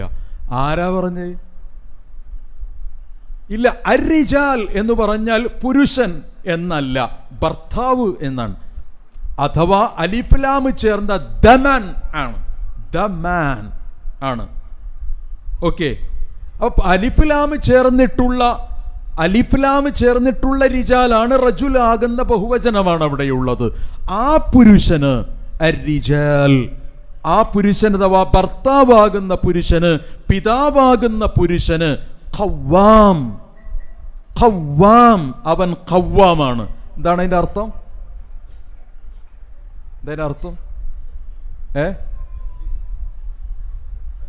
അധികാരമുള്ളവൻ അല്ലേ? പുരുഷന്റെ സ്ത്രീകളുടെ മേൽ അധികാരമുള്ളവനാണ് പുരുഷൻ എന്നാണ് അർത്ഥം. അങ്ങനെ ഒരു ആ പദത്തിന് അർത്ഥമില്ല. ഖവ്വാം എന്ന് പറഞ്ഞാൽ റുംഹുൻ ഖവാമുൻ എന്നൊരു പദമുണ്ട് അറബിയിൽ. റുംഹുൻ ഖവാമുൻ എന്ന് പറഞ്ഞാൽ റുംഹുൻ മുഅ്തദിലുൻ എന്നാണ് അർത്ഥം. ഖവ്വാം എന്ന് പറഞ്ഞാൽ നേരെ ചൊവ്വേ വളവില്ലാതെ നിൽക്കുന്നതിനാണ് ഖവ്വാം എന്ന് പറയുക. റുംഹുൻ ഒരു കുന്തം അഥവാ ഒരു വില്ല്, തെല്ല് പോലെയുള്ളത്. ഖവാം യാതൊരു കുഴപ്പമില്ലാത്തത്. വിശുദ്ധ ഖുർആനിൽ ഒരുപാട് സ്ഥലങ്ങളിൽ ഈ പദങ്ങളുടെ കുറിച്ചുള്ള വിശദീകരണങ്ങൾ കടന്നു വന്നിട്ടുണ്ട്. ഒന്ന്, മുഹൈമിൻ, സംരക്ഷണം നൽകുക എന്നർത്ഥത്തിൽ വന്നിട്ടുണ്ട്. അതേപോലെ തന്നെ അൽ ഇദാറ മാനേജ്മെന്റ് എന്ന നിലക്കുള്ള അർത്ഥം വന്നിട്ടുണ്ട്. ഈ പദങ്ങളിലൊക്കെ വന്നിട്ടുണ്ട്. അധികാരത്തിൻ്റെ ഏതെങ്കിലും ഒരു ആശയധാര നിലനിൽക്കുന്ന ഒരു പദമായി ഖവ്വാമിനെ പരിചയപ്പെടുത്തിയത് എൻ്റെ ഭാഷാ പഠനത്തിൽ കടന്നു വന്നിട്ടില്ല. നിങ്ങൾ കൊണ്ടുവന്നാൽ ഞാൻ അംഗീകരിക്കും. അധികാരത്തിൻ്റെ ഏതെങ്കിലും തരത്തിലുള്ള ഒരു പ്രയോഗത്തിലേക്ക് അത് കടന്നു വന്നതായി ഒരു സ്ഥലത്തും അത് വന്നതായി ഭാഷയിൽ കാണാൻ കഴിയുന്നില്ല. അർരിജാലു ഖവ്വാമൂന അലൻ നിസാ. നിസാ എന്ന് പറഞ്ഞാൽ ആര് പറഞ്ഞു? സ്ത്രീകളാണ്. ഭാര്യ എന്നാണ് അർത്ഥം. ഓക്കെ. നാട്ടിൽ നടക്കുന്ന എല്ലാ പെണ്ണുങ്ങളെയും മിരട്ടാനുള്ള അധികാരം നാട്ടിൽ നടക്കുന്ന ആണുങ്ങൾക്കൊക്കെയും കൊടുത്തിട്ടില്ല. അവിടെയാണ് കുടുംബരഹിതവാദത്തിൻ്റെയും കുടുംബ ശിഥിലീകരണത്തിൻ്റെയും വിവാഹം ഇല്ലാതെ ജീവിക്കുന്നതിൻ്റെയും ബേസ് കിടക്കുന്നത്. ഒന്ന്, രണ്ട്, വേവ് ഫെമിനിസം. ഞാനിങ്ങനെ ഒരു കുറച്ച് ആളുകളൊക്കെ ഉള്ളത് കൊണ്ട് അങ്ങനെ വല്ലാതെ അതിൻ്റെ ഇൻഡപ്തിലേക്ക് പോകുന്നില്ല.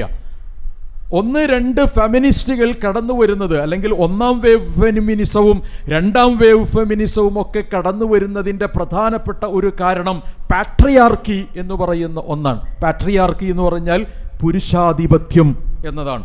കുടുംബത്തിൻ്റെ മേൽ പുരുഷന് അധികാരം നൽകുന്ന അവസ്ഥയുണ്ടാവുകയും പെണ്ണിൻ്റെ മുകളിലാണ് പുരുഷനുള്ളത് എന്ന് സൂചിപ്പിക്കുകയും ചെയ്യുന്ന പാട്രിയാർക്കിസം കടന്നു വന്നപ്പോഴാണ് യഥാർത്ഥത്തിൽ പെണ്ണുങ്ങൾ കുടുംബത്തിൽ നിന്ന് അകലാൻ തുടങ്ങിയത്.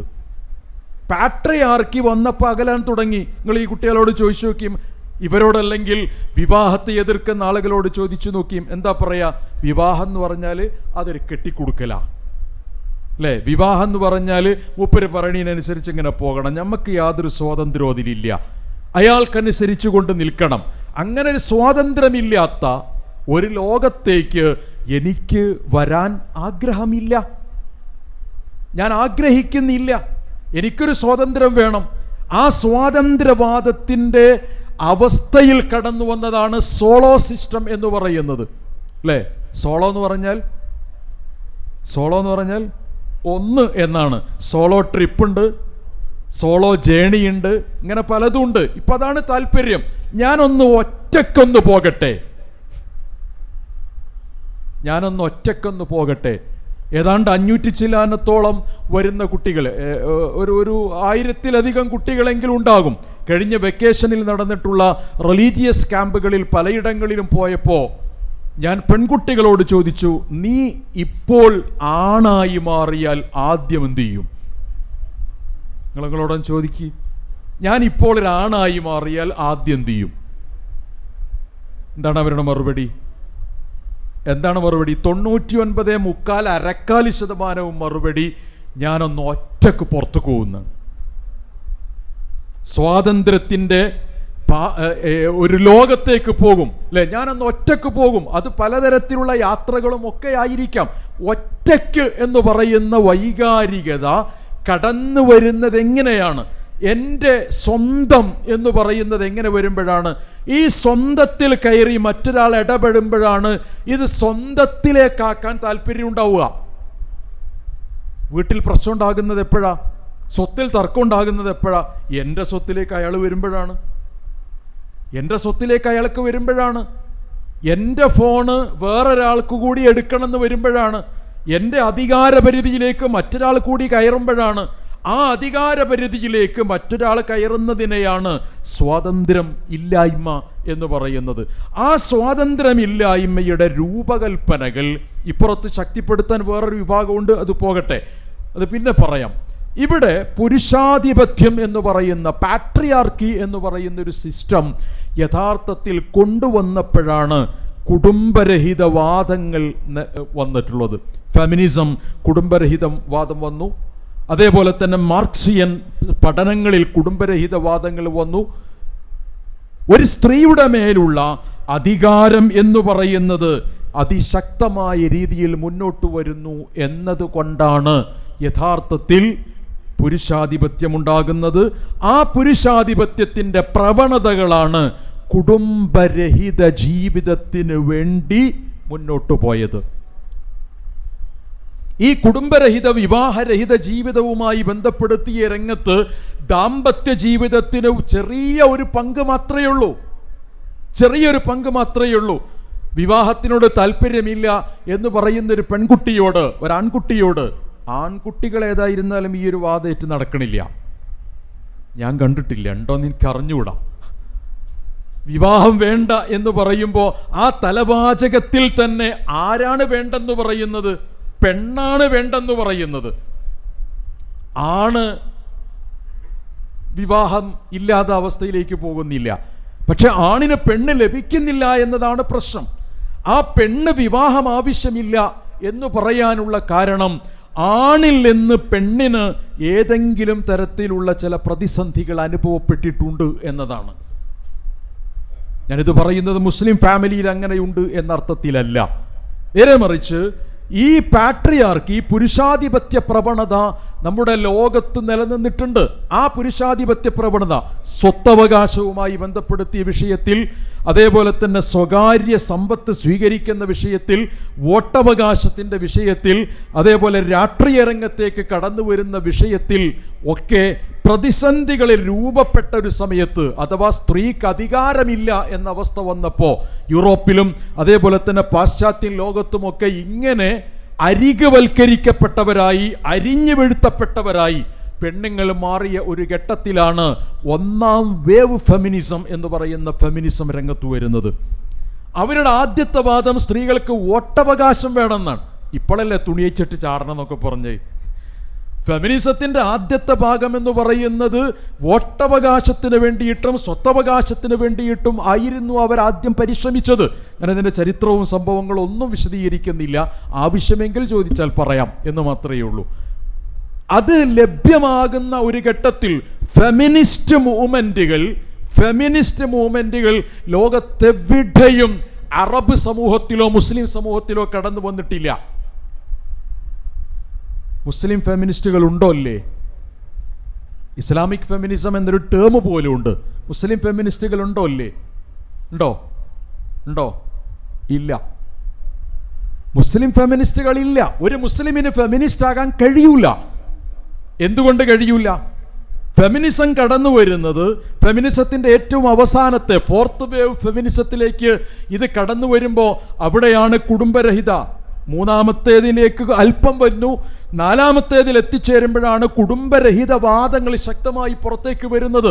അവിടെയാണ് ലിവിങ് ടുഗദർ വരുന്നത്, ലെസ്ബിയനും ഗേയും വരുന്നത്. ഗേ പുറത്ത് ഒരാൾ പറയുന്നു, ലെസ്ബിയനിസം കടന്നു വരുന്നത് അവിടെയാണ്.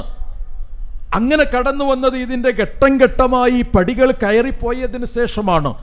എന്നാൽ ആദ്യമായി ഫെമിനിസം കടന്നു വരുന്നത് എവിടെയാണ് എന്ന ചോദ്യത്തിൻ്റെ ഉത്തരം സ്ത്രീയുടെ അവകാശ സംരക്ഷണത്തിന് വേണ്ടിയാണ്, വിശിഷ്യ വോട്ടവകാശത്തിന് വേണ്ടിയാണ്. ആ വോട്ടവകാശത്തിന് വേണ്ടി രംഗത്ത് വന്നത് പിന്നെ അപ്പുറത്തേക്ക് പോയി. എന്തുകൊണ്ട് മുസ്ലിങ്ങളിൽ ഇത് വന്നില്ല? മുസ്ലിം സ്ത്രീകളോ മുസ്ലിം പെൺകുട്ടികളോ ഫെമിനിസത്തെ സപ്പോർട്ട് ചെയ്യുന്നുണ്ടോ എന്നല്ല ഞാൻ ചോദിച്ചത്, മറിച്ച് മുസ്ലിമായ ഫെമിനിസ്റ്റുകളുണ്ടോ എന്നതാണ്. കാണാൻ കഴിയില്ല. നിങ്ങൾക്ക് ഒരുപാട് പേര് പറയാൻ കഴിയും. ആ പറയുന്ന പേരിൻ്റെ ഇരട്ടി പേര് തിരിച്ചങ്ങോട്ട് എനിക്കും പറയാൻ കഴിയും. ഫാത്തിമ മെർനീസി, ആമിന വദൂദ്, ലൈല അഹമ്മദ്, മാർഗോ ബദ്രാൻ, ഇങ്ങനെ തുടങ്ങിയ കുറേ ആളുകളുണ്ട്. ഡയസ്പോറിയൻ ഫെമിനിസ്റ്റുകൾ. ഡയസ്പോറിയൻ ഫെമിനിസം എന്ന് പറഞ്ഞാൽ അവർ താമസിച്ച സ്ഥലത്ത് നിന്ന് മറ്റൊരു സ്ഥലത്തേക്ക് പോകുന്നു, എന്നിട്ട് അവിടെ താമസിക്കുന്നു. അതിനാണ് ഡയസ്പോറ എന്ന് ഉപയോഗിക്കുന്നത്. അവർ ഒരുപക്ഷെ മൊറോക്കോ ഓറിയൻറ്റഡ് ആയിട്ടോ അല്ലെങ്കിൽ പാശ്ചാത്യ പൗരസ്ത്യ രംഗങ്ങളിൽ, പൗരസ്ത്യ ഭാഗങ്ങളിൽ ജനിക്കുകയും പാശ്ചാത്യൻ സ്കൂൾ ഓഫ് തോട്ടിൽ, പാശ്ചാത്യൻ ചിന്താഗതിയിൽ വളരുകയും ചെയ്തതിനു ശേഷമാണ് യഥാർത്ഥത്തിൽ ഫെമിനിസ്റ്റ് വാദങ്ങളെ പുറത്തേക്ക് കൊണ്ടുവന്നത്. വിശുദ്ധ ഖുർആനിൻ്റെ സ്ത്രീ വായന ആമിന വദൂദിൻ്റെ പുസ്തകമാണ് വിശുദ്ധ ഖുർആനിൻ്റെ സ്ത്രീ വായന എന്ന് പറയുന്ന പുസ്തകം. ആ ആമിന വദൂദിൻ്റെ സ്ത്രീ വായന എന്ന് പറയുന്ന പുസ്തകത്തിലും ഈ വാദമാണ് സമർത്ഥിക്കുന്നത്. ഏതു വാദം? കുടുംബത്തിൻ്റെ മേൽ അധികാരഘടനയിലേക്ക് കടന്നു വരുന്നത് പുരുഷനാകുന്നത് കൊണ്ട് തന്നെ ആ കുടുംബത്തെ പുരുഷനാണ് വ്യാഖ്യാനിക്കുന്നത്. ആ പുരുഷൻ വ്യാഖ്യാനിക്കുന്ന കുടുംബത്തിൽ നിന്ന് സ്ത്രീ മെല്ലെ പടിയിറങ്ങും.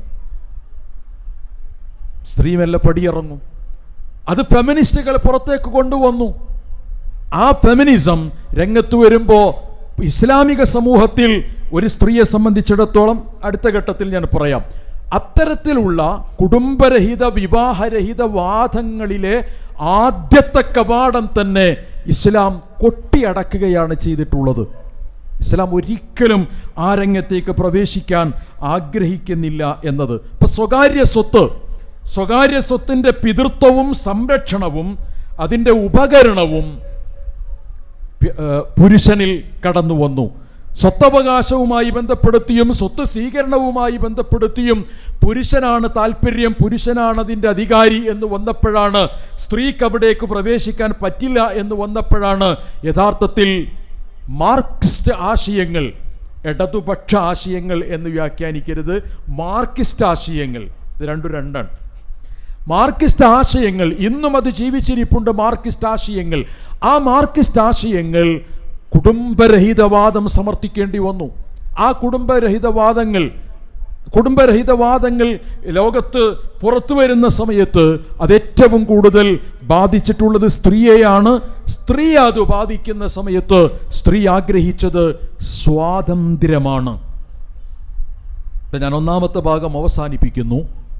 പുരുഷൻ എന്ന് പറയുന്ന ഒന്ന് ആ പുരുഷൻ ഒരു കുടുംബത്തിൻ്റെ മേൽ അധികാരഘടനയോടുകൂടി രംഗത്ത് വരുന്നുണ്ട് എങ്കിൽ നിശ്ചയം ഒരു പെണ്ണ് അവിടെ ആ അധികാരത്തെ ചോദ്യം ചെയ്യാൻ വന്നു. ആ അധികാരത്തെ ചോദ്യം ചെയ്തത് വളർന്നപ്പോഴാണ് വിവാഹം എന്ന് പറയുന്ന ഒന്ന് അത് എന്നെ ചോദ്യം ചെയ്യുന്നൊരു സംവിധാനമാണ് എന്ന തോന്നലുകൾ പുറത്തേക്ക് വന്നത്. അതിന് സാമൂഹിക മാധ്യമങ്ങൾ, ലിബറലിസം പോലെയുള്ള ചിന്തകൾ, ഫെമിനിസം പോലെയുള്ള ചിന്തകൾ, റവല്യൂഷൻ പോലെയുള്ള വിപ്ലവകരമായ സ്വാതന്ത്ര്യവാദങ്ങൾ, ഇതൊക്കെ അതിന് ശക്തി പകർന്നു കൊടുത്തു. ആ ശക്തി പകർന്നു കൊടുത്തപ്പോൾ മുസ്ലിം സമൂഹത്തിൽ നിന്നും എന്ത് ചെയ്തു? ഇത് പുറത്തേക്ക് വന്നു. മുസ്ലിം സമൂഹത്തിൽ നിന്ന് പുറത്തേക്ക് വന്നു. ജൈവപരമായി, ബയോളജിക്കലി ഒരു പെണ്ണ് ഒരു പുരുഷനെയല്ലാത്ത മറ്റൊരു പുരുഷനിലേക്ക് തൻ്റെ ശരീരത്തെ ചേർത്ത് വെക്കാൻ ആഗ്രഹിക്കൂല. ബയോളജിക്കലി ആഗ്രഹിക്കൂല. നാട്ടിലുണ്ടോയെന്ന് എനിക്കറിഞ്ഞൂടാ. ബയോളജിക്കലി ആഗ്രഹിക്കൂല. കാരണം ഒരു സ്ത്രീ ഒരു പുരുഷനിൽ സംതൃപ്തനാണ്. ഒരു സ്ത്രീ ഒരു പുരുഷനിൽ സംതൃപ്തനാണ്. ഒരു സ്ത്രീ ഒരു സ്ത്രീയിൽ ഒരിക്കലും സംതൃപ്തയല്ല. ഒരു സ്ത്രീ ഒരു സ്ത്രീയിൽ സംതൃപ്തയല്ല. ഒരു പുരുഷൻ ഒരു പുരുഷനിലും സംതൃപ്തനല്ല. ഒരു സ്ത്രീ ഒരു പുരുഷനിൽ സംതൃപ്തനാണ്. ആ ഒരു പുരുഷനിൽ പിന്നെ നിങ്ങൾ വിവാഹം വേണ്ട എന്ന് പറഞ്ഞുകൊണ്ട് നടക്കുന്ന ആളുകളെ എടുത്തു പരിശോധിക്കുക, ഫെമിനിസ്റ്റുകളെ എടുത്തു പരിശോധിക്കുക. ആ ഫെമിനിസ്റ്റുകളായ ആളുകളിൽ എല്ലാ ആളുകളും ലെസ്ബിയനിസ്റ്റുകളല്ല. കാരണം എന്താണ്? തൻ്റെ ശരീരത്തിൻ്റെ അവസ്ഥാന്തരങ്ങളുടെ പരിഹാരം നിർവഹിക്കുന്നതിന് വേണ്ടി മറ്റൊരു പെണ്ണിന് കഴിയും എന്ന വാദം അവർക്കില്ല. വാദമുള്ളവർ അങ്ങനെ വാദം പിടിവിട്ട് നടക്കുന്നുണ്ട്. ഓക്കെ, വാദമുള്ളവർ അങ്ങനെ നടക്കുന്നു. പക്ഷെ അങ്ങനെയുള്ള ജൈവപരമായ ഒരു അവസ്ഥ അവർക്കില്ല. പക്ഷേ ആ ജൈവപരമായ അവസ്ഥയില്ലാത്തൊരു പെണ്ണിനെ സംബന്ധിച്ചിടത്തോളം എന്തുകൊണ്ട് വിവാഹത്തിൽ നിന്ന് പിറകോട്ട് പോകുന്നു എന്ന ചോദ്യത്തിൻ്റെ ഉത്തരം എന്താണ്? എൻ്റെ മേൽ ഒരധികാരഘടന വരുന്നുവോ എന്ന ഭയമാണ്. ആ അധികാരഘടന വരുന്നുവോ എന്ന ഭയം ശക്തമാക്കുന്നതിനാണ് ലോകത്ത് വിവിധ സംവിധാനങ്ങൾ നിലനിന്നത്.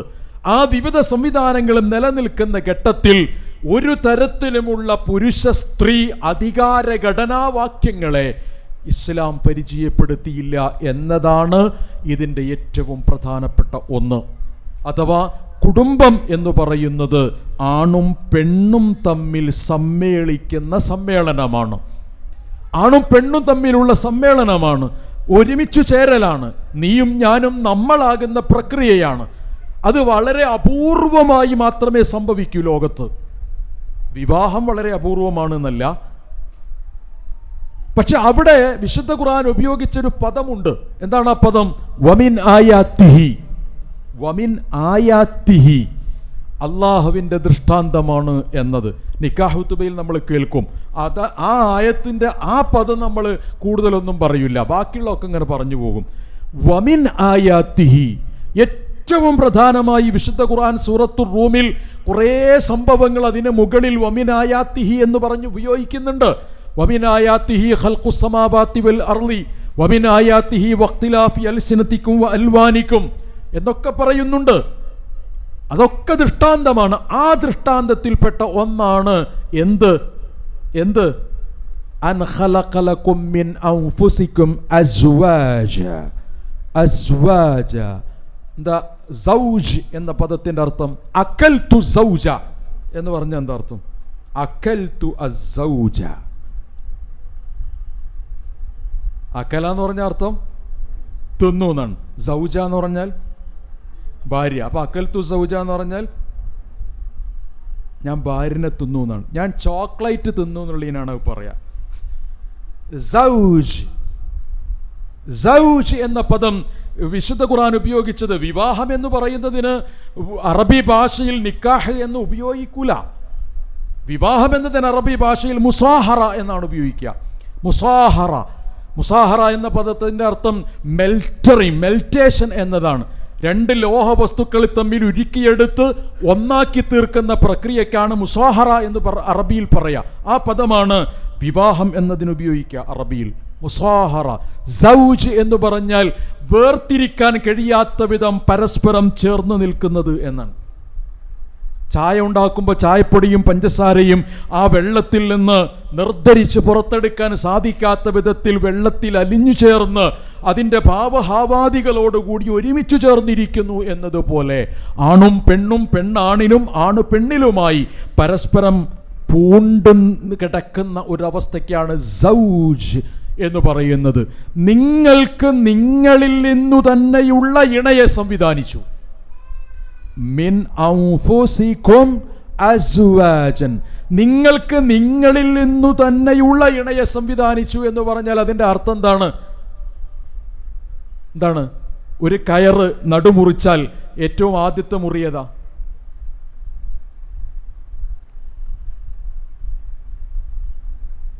ഒരു ചക്ക നടുകം മുറിച്ചാൽ ഏറ്റവും ആദ്യത്തേത് ഒന്ന് ഏതിനാ പറയാ? ഒന്നേതാണ്? യെസ്, കൂട്ടത്തിലൊരു തമാശ അങ്ങനെ പറയാം അല്ലേ? ഒരു സംഘടന രണ്ടായി പിറന്നാൽ ആദ്യം ഉണ്ടായ സംഘടന എന്നർത്ഥമുണ്ടോ? അങ്ങനെ ഉണ്ടാവുമോ? ഒരു സംഘടന രണ്ടായാൽ ഞാൻ ആദ്യം ഉണ്ടായതെന്ന് പറയാൻ പറ്റുമോ? എനിക്കറിഞ്ഞൂടാ. ഓക്കെ, അപ്പൊ അങ്ങനെയാണെങ്കിൽ നിങ്ങളിൽ നിന്നു തന്നെയുള്ള ഒരു ഇണയെയാണ് സംവിധാനിച്ചിട്ടുള്ളത്. അഥവാ അവിടെ അഭിസംബോധനാ രീതി പൗരുഷമാണ്, അല്ലെങ്കിൽ അഭിസംബോധനാ രീതി പുരുഷനിലേക്കാണ് എന്നതാണ് ആമിന വദൂദിൻ്റെ ഒരു കാഴ്ചപ്പാട്. ആ വിഷയത്തിൽ എത്രത്തോളം മുന്നോട്ട് പോയി ശരി തെറ്റുകൾ എന്നതല്ല വിശകലനം. അവിടെ വിശുദ്ധ ഖുർആൻ ഉപയോഗിക്കുന്ന പ്രധാനപ്പെട്ട ഒരു ആശയം എന്ന് പറയുന്നത് നിങ്ങളിൽ നിന്നു തന്നെയുള്ള എന്ന് പറഞ്ഞാൽ അവൾ നിങ്ങളെപ്പോലെയാണ്, അവളും നിങ്ങളും ഒന്നു തന്നെയാണ് എന്നാണ്. നിനക്ക് പണക്കുണ്ടോ? അവൾക്ക് പണക്കുണ്ട്. നിനക്ക് ദേഷ്യമുണ്ടോ? അവൾക്കും ദേഷ്യമുണ്ട്. നീയാണ് കച്ചറുണ്ടാക്കുന്നത്, ഓളും കച്ചറുണ്ടാക്കും എന്ന് പറഞ്ഞാൽ രണ്ടുപേരുടെയും വൈകാരികത ഒന്ന് തന്നെയാണ്. ആ എല്ലാ അർത്ഥത്തിലുമുള്ള വൈകാരികത, അതിനാണ് പെണ്ണ് എന്ന് പറയുന്ന വ്യത്യാസത്തിനപ്പുറത്തൊന്നും ചേർത്ത് വെക്കേണ്ടതില്ല. അങ്ങനെയുള്ള രണ്ട് വൈവിധ്യ സ്വഭാവ വികാര അവസ്ഥകളെ യോജിപ്പിച്ചു നിർത്തുക എന്ന് പറയുന്നത് അള്ളാഹുവിൻ്റെ ദൃഷ്ടാന്തമാണ്. ലോകത്തത് സംഭവിക്കൂല. മനുഷ്യന്റെ ശരീരത്തിലേക്ക് ചെറിയ ഒരു അണു അംശം കലർന്നാൽ ശരീരം പ്രതികരിക്കും. എങ്ങനെ പ്രതികരിക്കും? അവിടെ പഴുക്കും, അതല്ലെങ്കിൽ പനി പിടിക്കും എന്ന് പറഞ്ഞാൽ മനുഷ്യന്റെ ശരീരഘടനയിൽ ആ ശരീരത്തിന് പരിചയമില്ലാത്ത ഒരു വസ്തു വന്നു ചേർന്നാൽ ശരീരം പുറന്തള്ളും. അത് മെക്കാനിസമാണ്, ഡിഫൻസ് മെക്കാനിസമാണ്, പ്രതിരോധ സംവിധാനമാണ്. ആ പ്രതിരോധ സംവിധാനം നിലനിൽക്കുമ്പോൾ ഒരു പുരുഷന്റെ ബീജത്തെ ഒരു പെണ്ണ് സ്വീകരിക്കുന്നു. എന്തുകൊണ്ട് ആ ബീജത്തെ ഒരു സ്ത്രീ പുറന്തള്ളുന്നില്ല? പുറന്തള്ളുന്നുണ്ടോ? ഉണ്ടോന്ന് ചോദിച്ചാൽ ഇല്ല, ഇല്ലേന്ന് ചോദിച്ചാൽ ഉണ്ട്. അങ്ങനെയാണോ? പുറന്തള്ളുന്നുണ്ട്.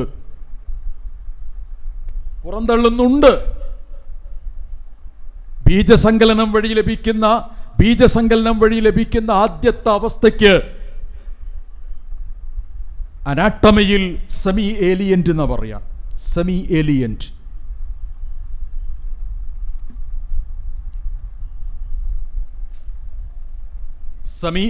എന്ന് പറഞ്ഞാൽ അർദ്ധ അന്യവസ്തു എന്നാണ്. ഒരു പെണ്ണ്, ഞാനിത് പറയുമ്പോൾ നിങ്ങൾ തമാശയിൽ ഉൾക്കൊള്ളരുത്. ആയത്ത് വമിൻ ആയാത്തിഹി എന്ന് പറയുന്ന ആ ആയത്ത് എന്ന് പറയുന്നതിൻ്റെ അത്യപാരമായ ആശയശക്തിയാണ് അതിൽ കിടക്കുന്നത്. ഒരു പെണ്ണ് പ്രഗ്നൻസിയിലെത്തുമ്പോൾ എന്തിനാണ് അവൾ ക്ഷീണിക്കുന്നത്? എന്തുകൊണ്ടാണ് അവൾ ക്ഷീണിക്കുന്നത്? ഒന്നിനോടും താല്പര്യമില്ല, ഒരാളെയും ഇഷ്ടമില്ല, ആകെ കൂടിയൊരു വിപ്രതിപത്തി. ചില ആളുകൾ ഛർദ്ദിക്കുന്നു. ഇതൊക്കെ നമ്മളിങ്ങനെ തമാശയിലെടുക്കുന്നു. അനക്ക് മാത്രമേ ഉള്ളൂ എന്നൊക്കെ പറഞ്ഞ് വലിയ ആളുകൾ വന്നിട്ട് കളിയാക്കാനും കുത്തിരിക്കുന്നു. പക്ഷെ അതിനകത്ത് കിടക്കുന്ന അത്യത്ഭുതകരമായ ഈ പ്രപഞ്ചത്തിൻ്റെ സംവിധായകൻ്റെ മഹാസൃഷ്ടി വൈഭവത്തെ തിരിച്ചറിയാൻ കഴിയാതെ പോവാണ്. എന്തുകൊണ്ടങ്ങനെ സംഭവിക്കുന്നു? അവളുടെ ശരീരത്തിലേക്ക് അപരിചിതമായൊരു വസ്തു വന്നു ചേർന്നു. ശരീരം ഒരിക്കലും വിവാഹത്തിന് തയ്യാറായിട്ടില്ല. ശരീരത്തിന് വിവാഹമില്ല. ശരീരത്തിന് വിവാഹമില്ല. മീസാഖൻ അലീല എന്ന് പറഞ്ഞിട്ട് ശരീരത്തിന് വിവാഹമുണ്ടെങ്കിൽ ലിവിങ് ടുഗദർ എന്ന് പറയുന്നത് എന്താ? വ്യഭിചാരം എന്ന് പറയുന്നത് എന്താ? അങ്ങനെയാണ് ഈ ശരീരം പ്രതികരിക്കണ്ടേ? ശരീരം ഇവിടെ പ്രതികരിക്കുന്നുണ്ട്. ഉണ്ട്, മറന്നു പോകുമോ എന്നുള്ള പേടി കൊണ്ട് പറയാം. പുരുഷനും സ്ത്രീയും വിവാഹബന്ധത്തിലൂടെ ഹാർട്ട് അറ്റാക്ക് ഉണ്ടാകാനുള്ള സാധ്യത 70% കുറവാണ്, അസുഖബാധിതനാണെങ്കിൽ മാത്രം. എന്നാൽ വ്യഭിചാരം വഴി ഹാർട്ട് അറ്റാക്ക് ഉണ്ടാകാനുള്ള സാധ്യത 87% എന്ന് അനാട്ടമി കണ്ടെത്തിയിട്ടുണ്ട്. രണ്ടും മെക്കാനിസം ഒന്നാണ്, രണ്ടും സിസ്റ്റം ഒന്നാണ്. പക്ഷേ ഒന്ന് വേറൊരു തലത്തിലേക്കാ പോകുന്നത്. അത് ദൃഷ്ടാന്തമല്ല, പറഞ്ഞിടത്തേക്ക് വരാം. സെമി ഏലിയന്റ്, ആ പെണ്ണിന്റെ ശരീരത്തിന് പരിചയമില്ലാത്തൊരു വസ്തുവാണത്. ആ വസ്തു വരുമ്പോൾ ആ വസ്തുവിനെ പുറന്തള്ളിയാൽ ഈ പ്രപഞ്ചത്തിൽ മനുഷ്യൻ എന്ന് പറയുന്ന സംവിധാനം നിശ്ചലമാകും. അപ്പം എന്ത് ചെയ്യണം? പുറന്തള്ളുക എന്ന് പറയുന്ന പ്രക്രിയ മനുഷ്യന്റെ ശരീരത്തിൽ എന്തിൻ്റെ ഭാഗമായി വരുന്നതാ? ഡിഫൻസ് മെക്കാനിസത്തിൻ്റെ ഭാഗമായി വരുന്നതാ, പ്രതിരോധ സംവിധാനത്തിൻ്റെ ഭാഗമായി വരുന്നതാ. ഞാൻ നടന്നു പോകുന്ന സമയത്ത് എൻ്റെ കാലിൽ ഒരു ചെറിയ മുള്ളു തറച്ചാൽ വേദന ഒന്നും തോന്നിയില്ല. കുറച്ച് കഴിയുമ്പോൾ അവിടെ പഴുപ്പ് വരും. എന്താണത്? പുറന്തള്ളണം അതിനെ. അതാണ് ഡിഫൻസ് മെക്കാനിസം. ആ ഡിഫൻസ് മെക്കാനിസത്തിൻ്റെ ഭാഗമായി അവൾ ഭക്ഷണം കഴിക്കാതിരിക്കണം, അവൾ ക്ഷീണിതയാകണം, അവൾ വിവശയാകണം, അവൾക്ക് ഒന്നിനോടും താല്പര്യമില്ലാതെ പൂണ്ടും ചുരുണ്ട് കിടക്കണം അവൾ. അങ്ങനെ കിടക്കുമ്പോഴേ അവളിൽ നിന്ന് ഈ കുഞ്ഞ് വളരൂ. അവൾ ആരോഗ്യവതിയായി, അവർ ആകാര സൗഷ്ഠവമുള്ളവളായി, എന്തിനും തയ്യാറുള്ളവളായി പുറത്തേക്ക് വന്നാൽ എന്ത് സംഭവിക്കും? ശരീരത്തിനകത്തേക്ക് വന്നിട്ടുള്ള അന്യവസ്തുവിനെ പുറന്തള്ളും. ആ അന്യവസ്തുവിനെ പുറന്തള്ളുന്നതോടുകൂടി മനുഷ്യകുലത്തിൻ്റെ അവസാനം കുറിക്കും. അതുകൊണ്ട് അവളെ ഉറക്കി, അവളെ മയക്കി, അവളെ ക്ഷീണിപ്പിച്ച്, അവളെ വിഷമിപ്പിച്ചുകൊണ്ട് ആ വസ്തു മനുഷ്യൻ്റെ ശരീരത്തിൽ, ഒരു പെണ്ണിൻ്റെ ഗർഭാശയത്തിനകത്ത് 3 ഇരുട്ടറകൾക്കുള്ളിൽ ഗർഭഗ്രഹത്തിൽ ആ കുഞ്ഞിനെ വളർത്തണം. ഇന്ദ്രിയ ബിന്ദുവിൽ നിന്ന് ഒരു കുഞ്ഞു വരെയുള്ള ഗർഭഗ്രഹം അവിടെ വളർത്തണം. ഈ ആയത്തോദ്യം വമിൻ ആയാത്തിഹി, ഇത് പടച്ചവൻ്റെ മാത്രമൊരു അത്ഭുതമാണ്. അതൊരു ദൃഷ്ടാന്തമാണ്. എനിക്ക് പലപ്പോഴും ഓർമ്മയുള്ളത് പരിസര പ്രദേശത്തുള്ള ഒരു അനുഭവമാണ്.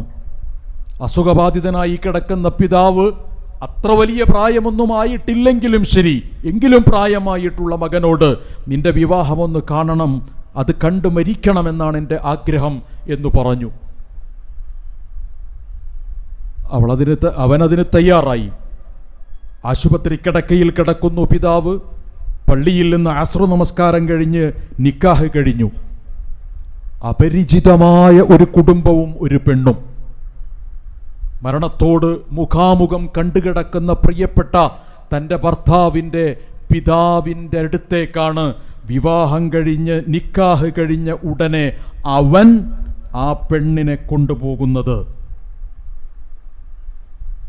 ആശുപത്രി കട്ടിലിൽ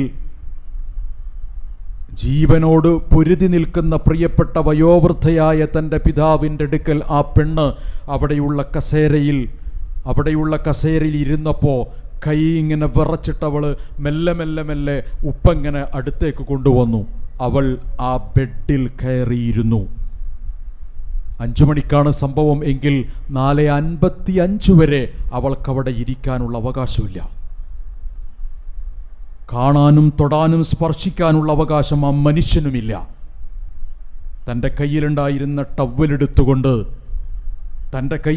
ടവ്വലെടുത്തുകൊണ്ട് അവള് ആ ഉപ്പയുടെ നെറ്റിത്തടത്തിലുള്ള വിയർപ്പ് മെല്ലെങ്ങനെ തുടച്ചിട്ട് ഉപ്പാ എന്നൊരു വിളി വിളിച്ചു. ഇതാണ് വമിൻ ആയാത്തിഹി.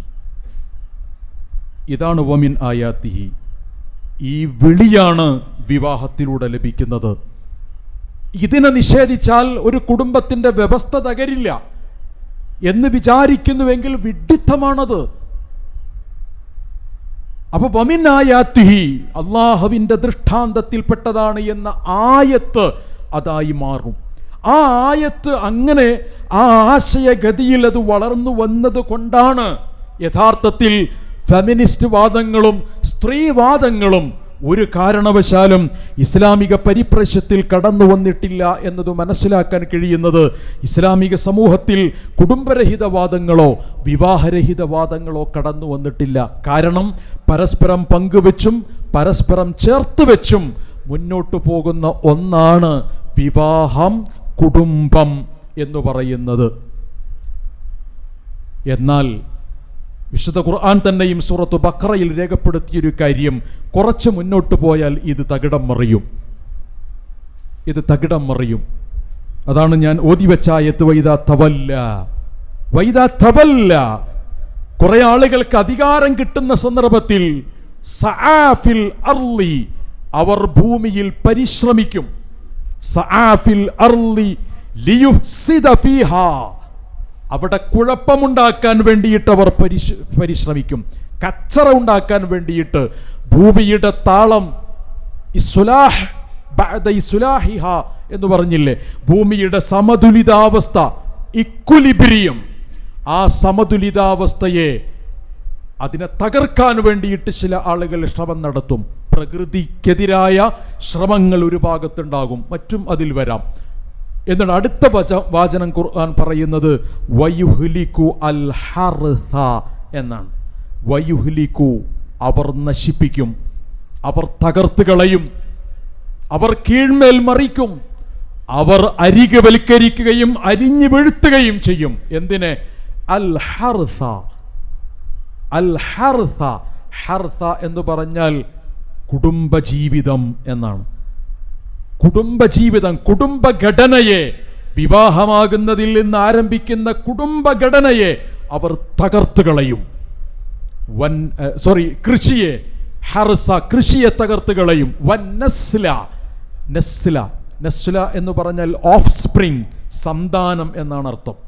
നസീല എന്ന് പറഞ്ഞാൽ ചെറിയ കുട്ടി എന്നാണ്. എഴുതി വെച്ചോളിയും, പേരിടാ.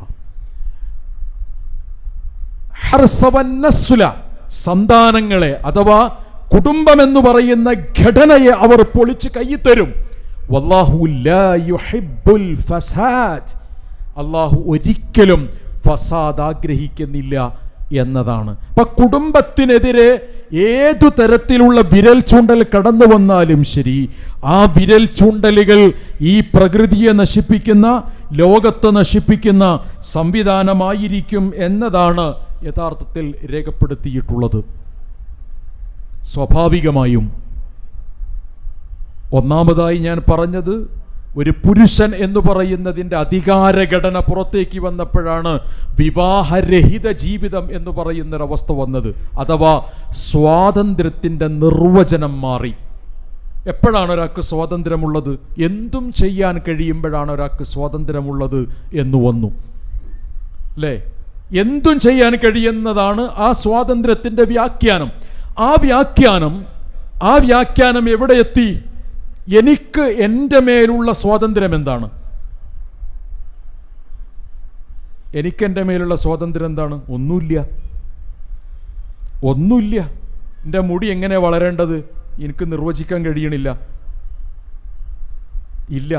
എനിക്ക് ഇന്ന സ്ഥലത്ത് വേദന പാടില്ല എന്ന് മനസ്സാഗ്രഹിക്കുന്നു, പക്ഷെ വേദനിക്കുകയാണ്. 45 വയസ്സാകുമ്പോൾ ഷുഗർ കയറരുത് എന്നാണ് വിചാരം, പക്ഷെ കയറാണ്. അതിന് കാരണക്കാരൻ ആര് എന്നുള്ളതല്ല പ്രശ്നം. എൻ്റെ ശരീരത്തിൽ എനിക്ക് ഒരു തരത്തിലുള്ള സ്വാധീനവുമില്ല. കാരണം ഞാനൊരു സൃഷ്ടിയാണ്, സൃഷ്ടാവിൻ്റെ നിയമത്തിന് വിധേയമാണ്. വലഹു അസ്ലമ മൻ ഫിസ് സമാവാതി വൽ അർളി തൗഅൻ വഖർഹ, ഐച്ഛികമായും നിർബന്ധമായും മറ്റൊരു ശക്തിയുടെ കീഴ്പ്പെടലിലാണ് നീ മുന്നോട്ട് പോകുന്നത്. അവിടെ എനിക്ക് സ്വാതന്ത്ര്യമില്ലാത്ത എൻ്റെ ശരീരത്തിലേക്ക് ചേർത്തിട്ടാണ് സ്വാതന്ത്ര്യം പ്രഖ്യാപിക്കാൻ തുടങ്ങിയത്. എന്ത്? My body my choice. My body my choice. നിങ്ങൾ എന്നെ പരിഹസിക്കുകയും ചെയ്യരുത്. എൻ്റെ ശരീരം എൻ്റെ സ്വാതന്ത്ര്യം. എന്തായാലും സ്വാതന്ത്ര്യമുള്ളത്? എന്ത് സ്വാതന്ത്ര്യം ഉള്ളത്? എനിക്ക് തോന്നുന്ന സമയത്ത് പല്ല് വേദനിക്കരുത് എന്ന് വിചാരിച്ചാൽ കഴിയൂല. എൻ്റെ വായയ്ക്ക് അമ്ലവ്യത്യാസങ്ങൾ ഉണ്ടാകരുത് എന്ന് വിചാരിച്ചാൽ കഴിയൂല. പച്ച മലയാളത്തിൽ പോയാൽ എൻ്റെ വിസർജ്യം പുറത്തേക്ക് തല്ലണം എന്ന് ഞാൻ ഈ സമയത്ത് ആഗ്രഹിച്ചാൽ അത് നടപ്പിലാക്കാൻ പോലുമുള്ള സ്വാതന്ത്ര്യമില്ലാത്ത വലിയ തമ്പുരാക്കന്മാർ മൈ ബോഡി മൈ ചോയ്സ് എന്ന് പറയുന്നു. എന്ത് ചോയ്സാണല്ലേ? കക്കൂസ് പോയി മുഖ്യ നടക്കൂല എന്നുണ്ടെങ്കിൽ പിന്നെ എന്തൊരു ചോയ്സാ കൂട്ടരയിലുള്ളേ? എന്നിട്ട് പറയുന്നു മൈ ബോഡി മൈ ചോയ്സ്. ഈ മൈ ബോഡി മൈ ചോയ്സ് എന്ന് പറയുന്നിടത്ത് എന്ത് ചോയ്സ് ഉണ്ട്?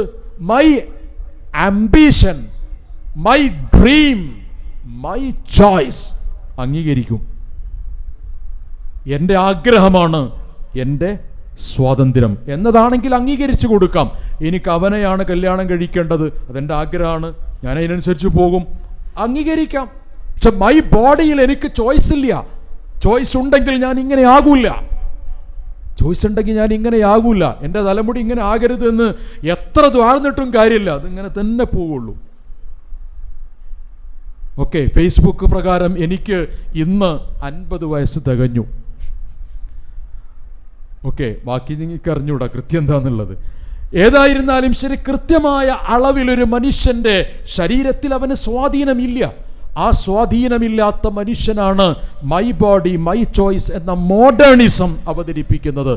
ആ മൈ ബോഡി മൈ ചോയ്സിൻ്റെ പ്രണേതാക്കളും ഉപയോക്താക്കളുമായിട്ട് ലിബറലിസം ഒരു ഭാഗത്തേക്ക് കടന്നു വന്നു. ലിബറൽ വാദങ്ങൾ ഏറ്റവും അധികം പിടിച്ചത് കുടുംബഘടനയെ ആണ്. കുടുംബഘടനയാണ്. കാരണം ലിബറലിസം, വി വാണ്ട് ലിബറേഷൻ, ഞങ്ങൾക്ക് ആവശ്യമുള്ളത് സ്വാതന്ത്ര്യമാണ് എന്നതാണ്. അപ്പോൾ അവിടെ വിവാഹം എന്ന് പറയുന്നത് സ്വാതന്ത്ര്യത്തിന് തടസ്സം നിൽക്കുന്നു എന്നതാണ്. വിവാഹം കഴിക്കണ്ട, വിവാഹം കഴിക്കണ്ട, നമ്മളെ സ്വാതന്ത്ര്യം നമുക്ക് കിട്ടുമോ? കിട്ടുമോ? ഇവൻ വിവാഹം കഴിച്ചിട്ടില്ലെങ്കിലും ശരി, പിതാരക്ഷതി കൗമാരെ ഭർത്താരക്ഷതി യൗവനെ എന്ന് തുടങ്ങിയെന്ന മനുസ്മൃതിയിലെ ഒരു വാക്കുണ്ടല്ലോ. ആ വാക്ക് അതവിടെ ശരിയോ തെറ്റോ എന്നുള്ളതല്ല. ആ ഓരോ മനുഷ്യനും അങ്ങനെയാ പോകുന്നത്. ചെറുപ്രായത്തിൽ മാതാപിതാക്കളുടെ, വലിയ പ്രായത്തിൽ ജ്യേഷ്ഠാനുജന്മാരുടെ, ഓരോരുത്തരുടെയും നിയമനിർദ്ദേശങ്ങൾക്കനുസൃതമായിട്ടാണ് ഈ വിവാൺ ലിബറേഷനുകാർ പോലും പോണത്. അല്ലേ? ആണല്ലോ. കെട്ടിവരിഞ്ഞ് മുറുക്കിയിട്ടുള്ള ഒരു കൂട്ടിൽ 2 ആഴ്ച ഈ സ്വാതന്ത്ര്യത്തിൻ്റെ അപ്പോസ്തലന്മാരായി നമ്മുടെ പേരിൽ അറിയപ്പെടുന്ന 2 ആളുകളും ബാക്കിയുള്ള ആളുകളും കറങ്ങിയിട്ട് എന്തേ കിട്ടിയേ? എന്തേ അവനവൻ്റെ സ്വാതന്ത്ര്യം അവിടെ നടക്കാത്തേ? ഈ ഭൂമിയിൽ ജീവിക്കുന്ന സമയത്ത് ഇവിടെയുള്ള ഓരോ നിയമവ്യവസ്ഥയും അനുസരിച്ചുകൊണ്ട് മനുഷ്യൻ കഴിയുന്നു. താഴെ ചാളാരിയിൽ നിന്ന് മേഴേ ചാളാരിയിലേക്ക് പോയാൽ എന്താ സംഭവിക്കുക? ബസ് കയറിയാൽ തല പുറത്തിടരുത്, സ്വാതന്ത്ര്യം പോയില്ലേ. പെണ്ണുങ്ങളെ സീറ്റിൽ ഇരിക്കരുത്, സ്വാതന്ത്ര്യം പോയില്ലേ. ടിക്കറ്റ് വാങ്ങി സൂക്ഷിക്കണം, സ്വാതന്ത്ര്യം പോയില്ലേ. ചില്ലറ തരിക, സ്വാതന്ത്ര്യം പോയില്ലേ. ഇനി അതിൻ്റെ അകത്ത് കയറിയാലോ ഒന്നങ്ങോട്ട് മാറിക്കും, ഒന്ന് ഇങ്ങോട്ടിക്കും, ഒന്ന് അരൂക്കിക്കും, ഒന്ന് ഇപ്പുറത്തേക്ക് നിൽക്കും. എന്നിട്ടോ അവിടുന്ന് ചായ ചേളാരി എന്ന് ചേലി മേലെ ചേളാരി എത്തുമ്പോഴേക്ക് മൈ ബോഡി മൈ ചോയ്സ്. എന്തതിൽ അർത്ഥമുള്ള ഒരു ചോയ്സും ഇല്ല. സ്വാതന്ത്ര്യം എന്ന് പറയുന്നത് കിട്ടാനില്ല. ആ സ്വാതന്ത്ര്യം പാറി നടക്കുന്ന പക്ഷികളെപ്പോലെ ജീവിക്കണം എന്നതാണെങ്കിൽ അംഗീകരിക്കും. ആ പാറി നടക്കുന്ന പക്ഷികളൊന്നും വേളി കഴിക്കാറില്ല. കൂടെയുറങ്ങാൻ മാരേജ് ആക്റ്റും താലിയും ഒന്നും വേണ്ട. ഇതാണ് സ്വാതന്ത്ര്യത്തിൻ്റെ ഒരു നിർവചനം. ഈ സ്വാതന്ത്ര്യത്തിൻ്റെ നിർവചനം ഒരാൾ സ്വീകരിച്ചിരുന്നുവെങ്കിൽ എന്താ സംഭവിക്കുന്നത്? നമ്മുടെയൊക്കെ മാതാപിതാക്കൾക്ക് വ്യത്യാസം ഉണ്ടാകും. എൻ്റെ വാപ്പൻ്റെ ഉമ്മാനെ കണ്ട് പറ്റിയത് കൊണ്ട് കല്യാണം കഴിച്ചു. എൻ്റെ വാപ്പാക്ക് വേറെ ഏതെങ്കിലും പെണ്ണിനെയാണ് പറ്റി ഇഷ്ടമുണ്ടെന്നുണ്ടെങ്കിലോ വേറെ കോലത്തിലായിട്ടുണ്ടാവും. ഞാൻ ആഗ്രഹിക്കുന്ന ഒരു പുരുഷനെ ഞാൻ വിവാഹം കഴിക്കാൻ ഉമ്മ നിങ്ങൾ എനിക്ക് സമ്മതിച്ചു തരണം എന്ന് പറയുമ്പോൾ ഈ പെൺകുട്ടി മനസ്സിലാക്കാതെ പോകുന്നൊരു ഗൗരവമുണ്ട്. എൻ്റെ ഉപ്പയും എൻ്റെ ഉമ്മയും അവർ പരസ്പര ചോയ്സോടുകൂടി, പരസ്പര സമ്മതത്തോടുകൂടി വിവാഹം കഴിച്ച് ജീവിതത്തിലേക്ക് പ്രവേശിച്ചത് കൊണ്ടാണ് മൈ ബോഡി മൈ ചോയ്സ് എന്ന് പറയാൻ കഴിയുന്ന സ്വാതന്ത്ര്യത്തിൻ്റെ വരട്ടുവാദവുമായി കടന്നു വന്ന എനിക്കൊരഭിപ്രായം പറയാൻ പോലും കഴിഞ്ഞത്. ട്വിറ്ററിൽ ട്വീറ്റ് ചെയ്തു ഉന്നത വിദ്യാഭ്യാസ വകുപ്പ് മന്ത്രി, ഈ ഹെട്രോ നോർമേറ്റിവിറ്റി തകർക്കണം. എന്താ ഹെട്രോ നോർമേറ്റിവിറ്റി? ആണും പെണ്ണുമായി ജീവിക്കുന്ന അവസ്ഥ തകർക്കണം. എന്തിന്? പുതിയ കേരളത്തിൻ്റെ ഭാവിക്ക്, പുതിയ കേരളത്തെ ഉണ്ടാക്കാൻ. ഇന്ന് നിങ്ങളെടുത്ത് പരിശോധിച്ചു നോക്കൂ, ബിന്ദു മേഡത്തിൻ്റെ ട്വിറ്ററിൽ ഇന്നും അത് കാണാൻ കഴിയും. ഈ ദ്വന്ദ്വം പൊളിക്കണം. ഈ ദ്വന്ദ്വം പൊളിച്ചിട്ടോ അവിടെയാണ് വിവാഹരഹിത ജീവിതത്തിൻ്റെയും കുടുംബരഹിത ജീവിതത്തിൻ്റെയും അടുത്ത പടി കടന്നു വന്നത്. ലെസ്ബിയൻ ഗേ അവിടെ നിൽക്കുന്നുണ്ടെങ്കിൽ ഒരു സമാധാനമാണ്. സമാധാനം എന്ന് പറഞ്ഞാൽ അവിടെ നിന്നല്ലോ എന്നുള്ള സമാധാനമാണ്. ആണിനാണും പെണ്ണിന് പെണ്ണുമായി ജീവിക്കാനുള്ള സ്വാതന്ത്ര്യമുണ്ട് എന്ന് പറഞ്ഞു. സ്വാതന്ത്ര്യമുണ്ട്. തമാശ പറഞ്ഞാൽ കുട്ടിയുടെ ലിംഗം പറയാനുള്ള സ്വാതന്ത്ര്യം പോലും തകർക്കപ്പെടുന്നു. നഫീസാൻ്റെ ആൾക്കാർ എന്ന് പറഞ്ഞിട്ട് ഡോറിങ്ങനെ തുറന്നിട്ട് ലേബർ റൂമിൻ്റെ മുമ്പിൽ നിന്ന് സിസ്റ്റർ ഇങ്ങനെ വിളിക്കും. അപ്പോൾ ഒരു തേനീച്ചക്കൂട് ഒന്നായിട്ട് പോണമാതിരി, അങ്ങനെയാണല്ലോ ലേബർ റൂമൊക്കെ കല്യാണത്തിന് പോണമാതിരിയാണ് പോവുക. എല്ലാവരും ഉണ്ടാവും, പേരക്കുട്ടി അടക്കം വല്യമ്മ മുതലുള്ള എല്ലാ ബഹുമാനപ്പെട്ട പ്രഭൃതികളെ എല്ലാം കൂടി ഒരുമിച്ചിട്ടാണ് കൊണ്ടുപോകുക. അതുകൊണ്ടാണ് ഒരു സംസ്ഥാന സമ്മേളനം നടത്താനുള്ള തിരക്ക് ലേബർ റൂമിൻ്റെ മുമ്പിലുണ്ടാണ്. അപ്പം നഫീസാൻ്റെ ആൾ എന്ന് പറയുമ്പോൾ എന്ന് പറഞ്ഞ് ഒന്നിച്ചിട്ട് വരും. ഇങ്ങനെ ഒന്നിച്ച് വന്നു കഴിഞ്ഞതിന് ശേഷം എക്സ് എന്ന് പറയുന്ന ഒരാൾ പെറ്റു, ആ ശരി, അല്ലെങ്കിൽ ഇന്നത് കഴിഞ്ഞു. കുട്ടി ഏതാ? മൗനം വിദ്വാന ഭൂഷണം. കുട്ടിനെ പറയാൻ പാടില്ല. എന്താണ് അതാത്രേ പുതിയ നിയമം? കുട്ടിനെ പറയാൻ പാടില്ല. ആണോ പെണ്ണോ എന്ന് പറയാൻ പാടില്ല. ആണോ പെണ്ണോ പറയാൻ പാടില്ലാത്തൊരു കുട്ടി ഈ ഭൂമിയിലുണ്ടോ? അങ്ങനെ ഒരു കുട്ടിയില്ലല്ലോ. അവൻ പ്രസവിച്ചു എന്ന് പറഞ്ഞിട്ട് ഒരു വർഷം മുമ്പ് ഒരു പോസ്റ്റ് വന്നിരുന്നു പത്രങ്ങളിലൊക്കെ. വല്ലാത്തൊരു സ്നേഹ ചുംബനങ്ങൾ നൽകിയിട്ട് ഗർഭത്തെ തലോടുന്ന ഒരു അവസ്ഥകളൊക്കെ കടന്നു വന്നിരുന്നു.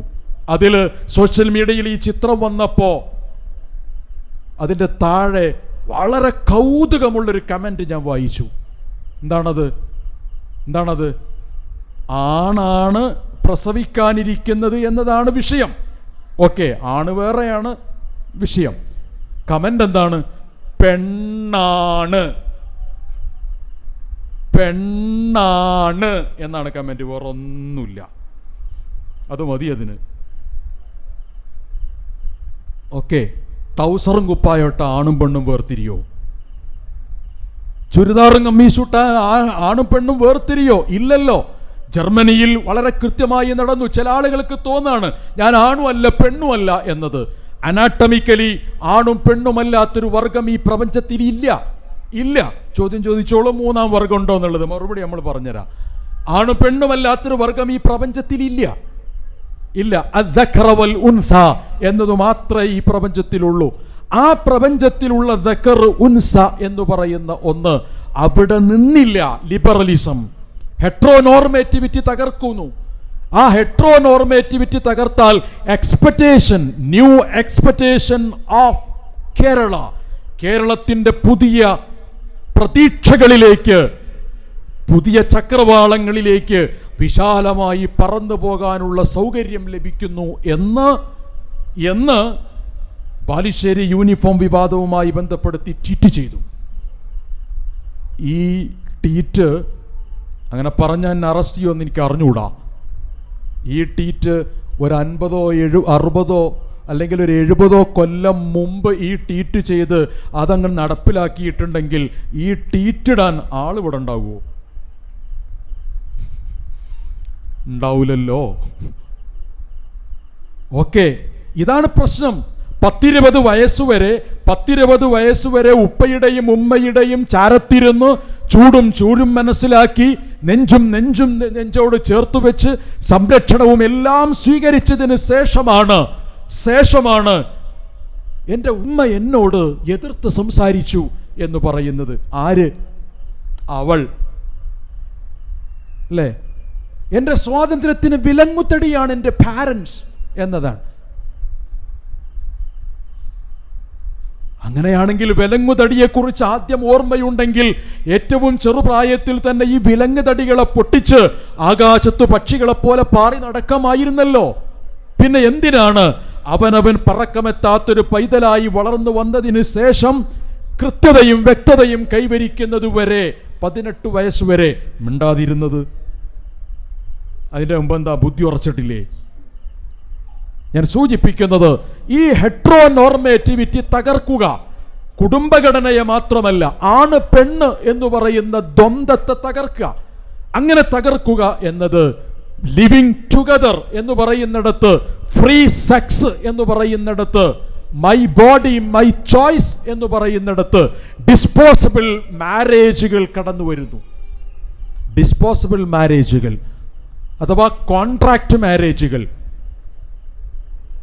കോൺട്രാക്ട് മാരേജുകൾ എന്താണത്? അല്ല, നിങ്ങൾ തമ്മിൽ ഇപ്പം എന്താ? ഇല്ല, ഞങ്ങൾ 4 കൊല്ലത്തെ കരാറുള്ളേന്നു, അത് കഴിഞ്ഞ് അത്രേ ഉള്ളൂ. ആധാർ എഴുതി സൂക്ഷിക്കുന്ന 4 കൊല്ലത്തെ കരാറനുസരിച്ച് അസ്സലാം വലൈക്കും വലൈക്കും സലാം എന്ന് പറഞ്ഞ് അവസാനിപ്പിക്കുന്നു. ഓക്കെ, അപ്പം ഈ ഒരു അവസ്ഥയിലേക്ക് കടന്നു വരിക എന്ന് പറയുന്നതാണ് യഥാർത്ഥത്തിൽ വിവാഹരഹിത ജീവിതം എന്ന് പറയുന്നത് വഴി സംഭവിച്ചു കൊണ്ടിരിക്കുന്നത്. അപ്പോൾ ഒരു മനുഷ്യൻ്റെ വ്യക്തി, സമൂഹം, ശരീരം, ചിന്ത, മനസ്സ്, വികാരം, ഈ ഭാഗങ്ങളെയെല്ലാം ചുഴന്നു നിൽക്കുന്നതാണ് കുടുംബം എന്ന് പറയുന്നത്. ആ കുടുംബത്തിൻ്റെ ഏതെങ്കിലും ഒരു കണ്ണി പൊട്ടിയാൽ ഈ ഭാഗങ്ങൾ, അല്ലെങ്കിൽ ഒരു കണ്ണിയില്ലാതെ ജീവിക്കാൻ കഴിയും എന്ന് മനസ്സിലാക്കുന്നുണ്ട് എങ്കിൽ അതൊരിക്കലും ഒരു മനുഷ്യൻ എന്ന നിലയ്ക്ക് ഉൾക്കൊള്ളാൻ കഴിയാത്ത ഒരു ഭാഗമാണ് എന്ന് നമ്മൾ മനസ്സിലാക്കണം. അപ്പം എനിക്ക് സ്വാതന്ത്ര്യമാണ്, ഇനി സ്വന്തം കാലിൽ നിൽക്കണം എന്നുള്ളൊരു ആലോചനയാണ് എങ്കിലോ അതിനൊന്നും തടസ്സമില്ലല്ലോ. സ്വന്തം കാലിൽ നിന്നിട്ടല്ലേ എത്ര ആളുകളാണ് വിവാഹം കഴിഞ്ഞതിന് ശേഷം ജീവിതത്തിൻ്റെയും വലിയ രമ്യഹർമ്മങ്ങളിലേക്ക്, ജീവിതത്തിൻ്റെ മഹാ അത്ഭുതങ്ങളിലേക്ക് വിവാഹത്തിലൂടെ വിവാഹം കഴിഞ്ഞ് കടന്നു വന്നത്. ഒന്ന് ഒറ്റക്ക് പൊരുതുന്നതാണോ ഒരുമിച്ച് പൊരുതുന്നതാണോ ശക്തി? ഒറ്റക്ക് പൊരുതുന്നതാണോ ഒരുമിച്ച് പൊരുതുന്നതാണോ ശക്തി? ഒരുമിച്ച് പൊരുതുന്നതാണ്. എൻ്റെ കൂടെ എനിക്ക് താങ്ങും തുണയുമായി എൻ്റെ മക്കളും എൻ്റെ ഭർത്താവും എൻ്റെ ഉപ്പയും എൻ്റെ ഉമ്മയും എന്നോടൊപ്പം ചേർന്നുകൊണ്ട് ഞാനൊരു കാര്യത്തിലേക്ക് പോകുന്നതാണ് ഞാൻ ഒറ്റയ്ക്ക് പോകുന്നതിനേക്കാൾ ശക്തിയുണ്ടാകുന്നത്. അപ്പോൾ ഒരാളുടെ ഈ തടസ്സം വിവാഹം എന്ന് പറയുന്നത് ഉദ്യോഗത്തിന് തടസ്സമല്ല, ജീവിതത്തിന് തടസ്സമല്ല, സ്വാതന്ത്ര്യത്തിന് തടസ്സമല്ല, വരുമാനം ആർജിക്കുന്നതിന് തടസ്സമല്ല, മുന്നോട്ടുള്ള ഗമനത്തിന് തടസ്സമല്ല, പുരോഗതിക്ക് തടസ്സമല്ല, ഒന്നും തടസ്സമല്ലെന്നു മാത്രമല്ല, ആ വിവാഹം ഇതിനെയെല്ലാം പരിപോഷിപ്പിക്കുകയും വളർത്തുകയുമാണ് ചെയ്യുന്നത് എന്നതാണ് വസ്തുത. എന്നാൽ നാട്ടിൽ നടക്കുന്ന ചില പ്രത്യേകമായിട്ടുള്ള ആശയധാരകളിലൂടെ, ഫെമിനിസ്റ്റ്, ലിബറലിസ്റ്റ്, സ്വാതന്ത്ര്യവാദങ്ങളിലൂടെ, മോഡേണിസ പദ്ധതികളിലൂടെ ഈ ഒരു സംവിധാനം മറ്റുള്ളയിടങ്ങളിൽ നിന്നും കിട്ടുന്നു എന്ന് തോന്നുമ്പോഴാണ് ഒറ്റയ്ക്ക് ജീവിക്കാനോ അല്ലെങ്കിൽ മറുജീവിതം തേടാനോ ആഗ്രഹിക്കുന്നത്. സ്നേഹദാരിദ്ര്യം വരുമ്പോൾ സ്നേഹത്തോടുകൂടി വേറെ എവിടെയെങ്കിലും ജീവിക്കാൻ താല്പര്യം തോന്നും. സ്വാതന്ത്ര്യമെന്ന് പറയുന്നത് എന്താണെന്ന് മനസ്സിലാകാതെ മുന്നോട്ട് പോകുമ്പോൾ എൻ്റെ സ്വാതന്ത്ര്യത്തിന് വിവാഹം തടസ്സമാണോ എന്ന് തോന്നിപ്പോകും. ഇങ്ങനെ ഓരോന്നെടുത്ത് പരിശോധിച്ചാൽ നമുക്ക് കാണാൻ കഴിയുന്നത് പ്രകൃതി വിരുദ്ധമായ ഒരു സംവിധാനം മാത്രമാണ് യഥാർത്ഥത്തിൽ വിവാഹ നിഷേധം, കുടുംബരഹിതവാദം എന്ന് പറയുന്നതാണ്. കൂടുതൽ നിങ്ങളുടെ ചോദ്യങ്ങളും നിങ്ങളുടെ അന്വേഷണങ്ങളും ഉണ്ടാകട്ടെ എന്ന് ഈ വിഷയ സംബന്ധമായി സൂചിപ്പിച്ചുകൊണ്ട് ഞാൻ അവസാനിപ്പിക്കുകയാണ്. സാമുവൽ ഹണ്ടിങ്ടൺ അദ്ദേഹത്തിൻ്റെ ക്ലാഷ് ഓഫ് സിവിലൈസേഷൻ, നാഗരികതകളുടെ സംഘട്ടനം എന്ന് പറയുന്ന പുസ്തകത്തിൽ ഒരു ഭാഗം കോട്ട് ചെയ്തിട്ടുണ്ട്. ആധുനിക ലോകം വെപ്പണുകളെ പേടിക്കേണ്ടതില്ല, ആധുനിക ലോകം ഒരിക്കലും ആയുധങ്ങളെ പേടിക്കേണ്ടതില്ല, ടെക്നോളജിയെ പേടിക്കേണ്ടതില്ല. കാരണം ടെക്നോളജി കൊണ്ടല്ല ഇവിടെ മറ്റൊരാളെ കീഴ്പ്പെടുത്താൻ കഴിയുക. നേരെ മറിച്ച് ടെർമിനോളജി കൊണ്ടാണ്, സംസ്കാരങ്ങൾ കൊണ്ടാണ് ഒരാളെ കീഴ്പ്പെടുത്താൻ കഴിയുക എന്നതാണ്. എൻ്റെ വ്യക്തിത്വത്തെ, എൻ്റെ പേഴ്സണാലിറ്റിയെ എനിക്ക് തകർക്കണം എങ്കിൽ ഒരു ബോംബിനേക്കാൾ ശക്തിയുള്ള ഒന്ന് എന്നിലേക്ക് മറ്റൊരു സംസ്കാരത്തെ കൊണ്ടുവരിക എന്നതാണ്. അപ്പോൾ കൾച്ചറൽ ഫാസിസം നടപ്പിലാകുമ്പോഴാണ് ഇവിടെ ഏറ്റവും വലിയ പ്രതിസന്ധികൾ രൂപപ്പെടുന്നത്, ഒരു സമൂഹം തകരുന്നത് എന്ന സാമുവൽ ഹണ്ടിങ്ടണിൻ്റെ അദ്ദേഹത്തിൻ്റെ വീക്ഷണം യഥാർത്ഥത്തിൽ നാം ഗൗരവത്തിൽ മനസ്സിലാക്കുകയും ആലോചിക്കുകയും ചെയ്യണം എന്ന് സൂചിപ്പിച്ചുകൊണ്ട് അവസാനിപ്പിക്കുന്നു. നിങ്ങളുടെ ചോദ്യങ്ങൾക്കോ അന്വേഷണങ്ങൾക്കോ വേണ്ടി വഴിമാറുന്നു. അസ്സലാമു അലൈക്കും വറഹ്മത്തുള്ളാഹി.